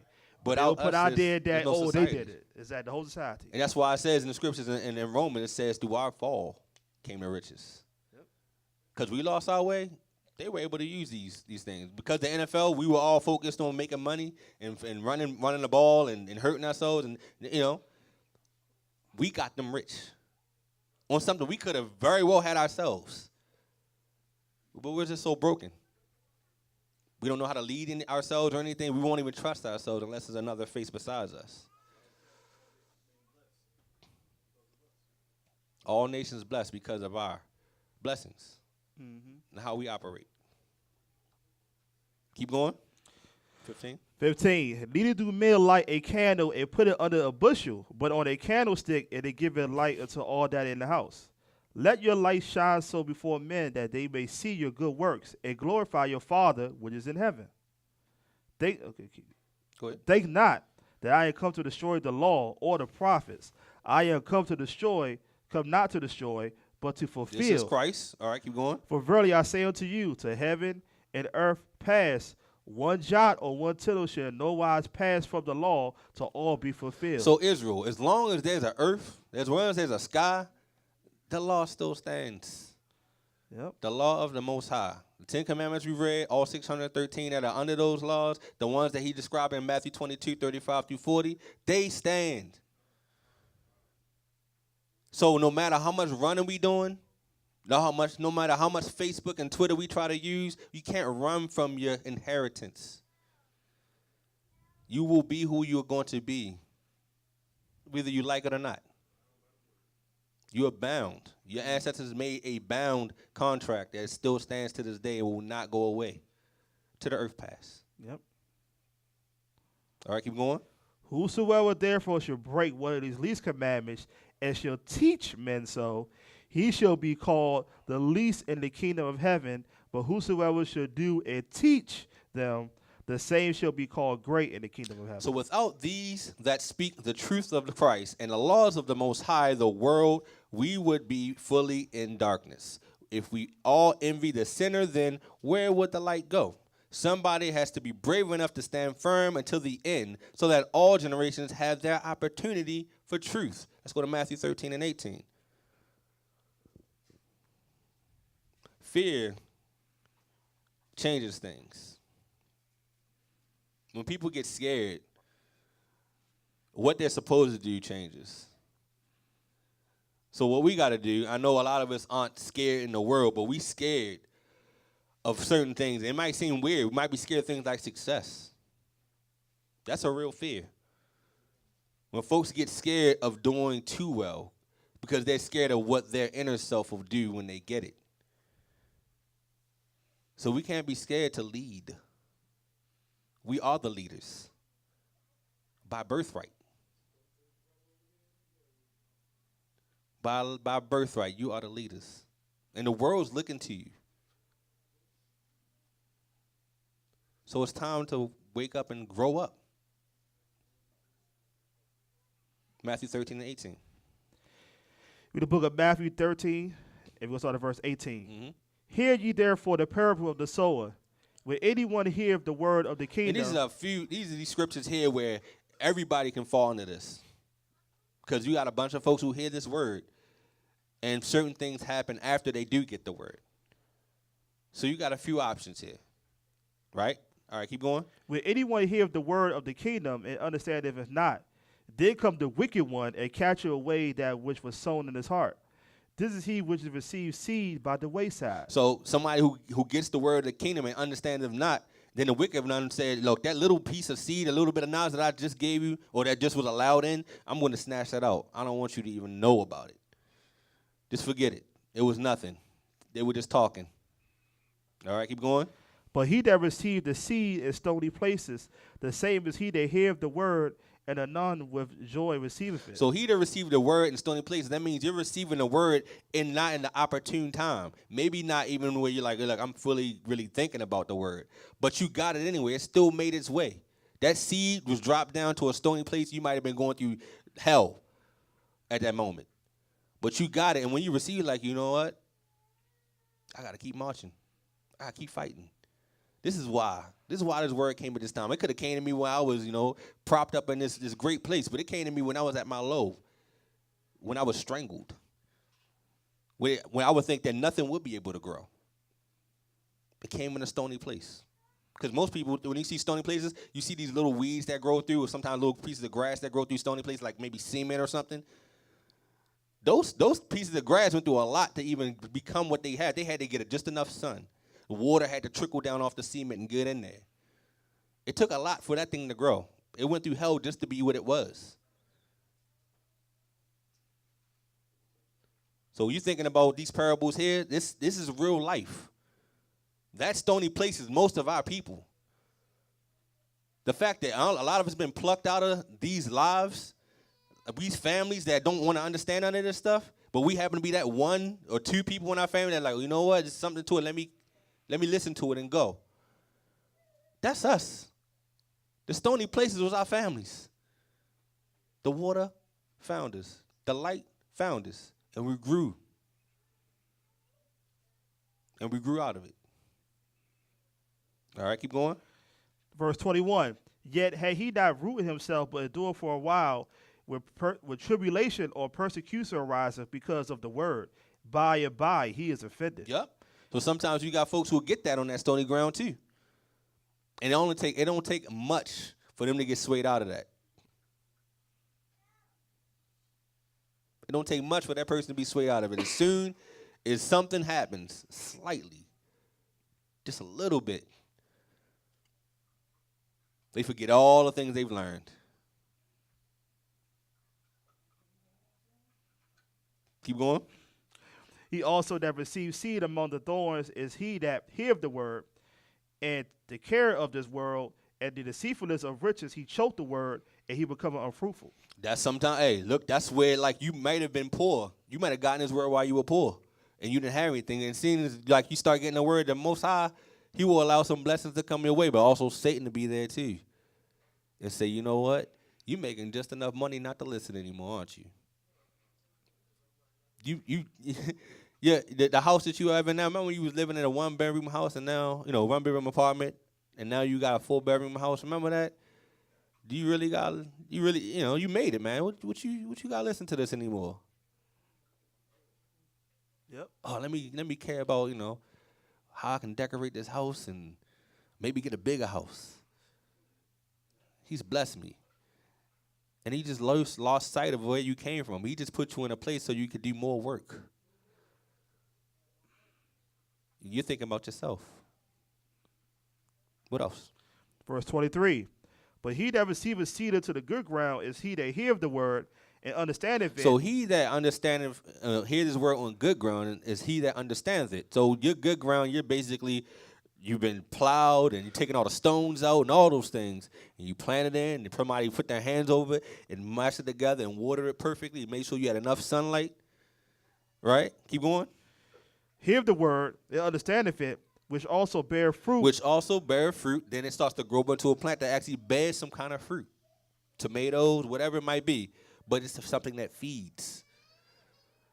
So you're able to go out, you've learned your little bit, and you're able to spread it to other people, and they're actually able to get it too. And now your fruits are going to start showing. Because you're able to spread that word, because that seed that was planted in you actually was able to bear something that other people can feed on. And that's your work. That's those works they were talking about. What else? What are we saying in that? They bear fruit in what? It bringeth forth some 100-fold. Sometimes you're going to bring 100-fold. Sometimes you're going to bring a bunch of people. Sometimes you're going to bring what? 60. Sometimes 30. Right? So in this respect, we can't envy the sinner. We have a job to do, my people. We have a job to do to go out there and spread this gospel to all of our brothers and sisters who just waiting for an inkling of this, just a piece of this. You don't have to go through a whole spill of scriptures, just a piece, just a dropped seed. That's it. And you never know who you can touch with that and what they'll end up doing. Again, I tell you, a lot of times you might spread a word to somebody else and you might thought that was on lost ears and it wasn't. That person went and told somebody else and told somebody else and told somebody else. And when you make it up there to judgment, the Father's going to say, do you realize how much work you had, brother? Remember you talked to that one brother, that one sister in that corner that one day, and then all of a sudden he ends up talking like 3 or 4 people, and that person took that seed that you got initially with you and talk to like 5 people. Then I end up talking to 10 people. Then I talk to 30 people. But in the end, the Most High digs all the way to the root. So where did this even start? You. Somewhere out there, somebody doesn't even know they're responsible for like 20,000 people coming to the truth. And it started because you talked with one brother, one sister, who spread to somebody who has access to a lot of people. So while we seeing these pastors out here waking up, it might have started with somebody in their own church being talked to somebody on the street from somebody else, and they heard from somebody from this church or another body. That scripture you just said, I'm about to read it real quick. What he just said just in the scriptures. I'm out of the book of James, chapter 5, and I'm going to read verse 19 and 20. Brethren, if any of you do err from the truth and one convert him, let him know that he converted the sinner from the error of his way shall save a soul from death and shall hide a multitude of sins. James 5, verse 19 to 20. So when you convert brothers to the truth, the Most High will hide a multitude of sins. And like you say, giving a testimony when he was out there street preaching, we thought that nobody was out there listening. Nope. After we was done, a brother pulled up in the parking lot, and he was out there the whole time. He said, I was listening to y'all the whole time. The whole time. He sat in his car the whole time with his window down. It was freezing out there. But he was nowhere to be found. We didn't even know he was out there. You know he was out there. He pulls up at the end and said, brother, you guys keep doing it. And that was said multiple times while we were out there. Exactly. So let me just give you a small synopsis of spreading the word, what that is. They started, the brothers went and prayed. There was an accident at the front of the street. Yep. Car goes over the embankment, crashed into a building. Police, ambulance, everybody comes. I'm coming around the corner. When I come, I'm like, oh, that might be something we did. Every time we go out, it seems like something like that happens. Something crazy. We got ambulance. Every time we go out with masks like that, we have ambulances and fire engines and police. Yep. But it's not directly involved with us. It's usually because the effect of the spirit. And guess what? Brother BG, he not here today. He was passing out flyers at the shopping center. We'll talk about it. We'll go down. So we talked about that. We had that happen. And again, we were talking throughout that whole time. We had the brothers, Brother Jeff and Brother Jermaine here and Brother John, all three preached. And then right towards the end, I'm talking with you, right? Talking with Brother Jeff. I think you might have been right there. Yeah. I hear pow, pow, pow. I'm like, brothers, those shots fired. I grew up in the city. I know what I'm talking about. Those echoes, that ain't no firecrackers. Those are shots. Yep. No lie. We had a brother who was walking, doing the work by himself. And I said, brother, don't go out by yourself. Let one of us come. He was late. He just kept going. I'm like, okay. He comes back, right? No less than 10 minutes later. Pow, pow, pow. I'm like, those are shots. And we were like, maybe it wasn't. I was like, nah, I think those were shots.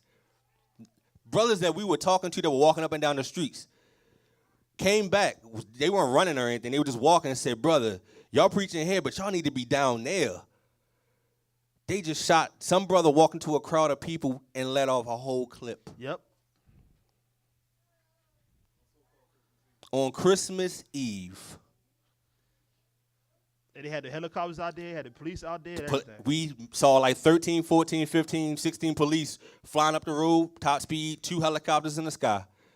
And that was right when they were saying, hey, brother, you going to go up next? I said, before that, I was like, what? I think we're good. I think we're good. I think we made what we need to do. Shots fired. That confirmed that was time to go. Yep. And you never know. It might be the brother that we saw walking up the street. It might have been. The Most High. Everybody was walking up the street was definitely in towards that shopping center. Children, everybody. And his brother was saying, this one brother came down, was the brother that was saying about the Christmas. He was saying, brother, he came down, he was like, no, I'm not going to celebrate that day. Thank you, brother. Thank you for this information. Walked up the street.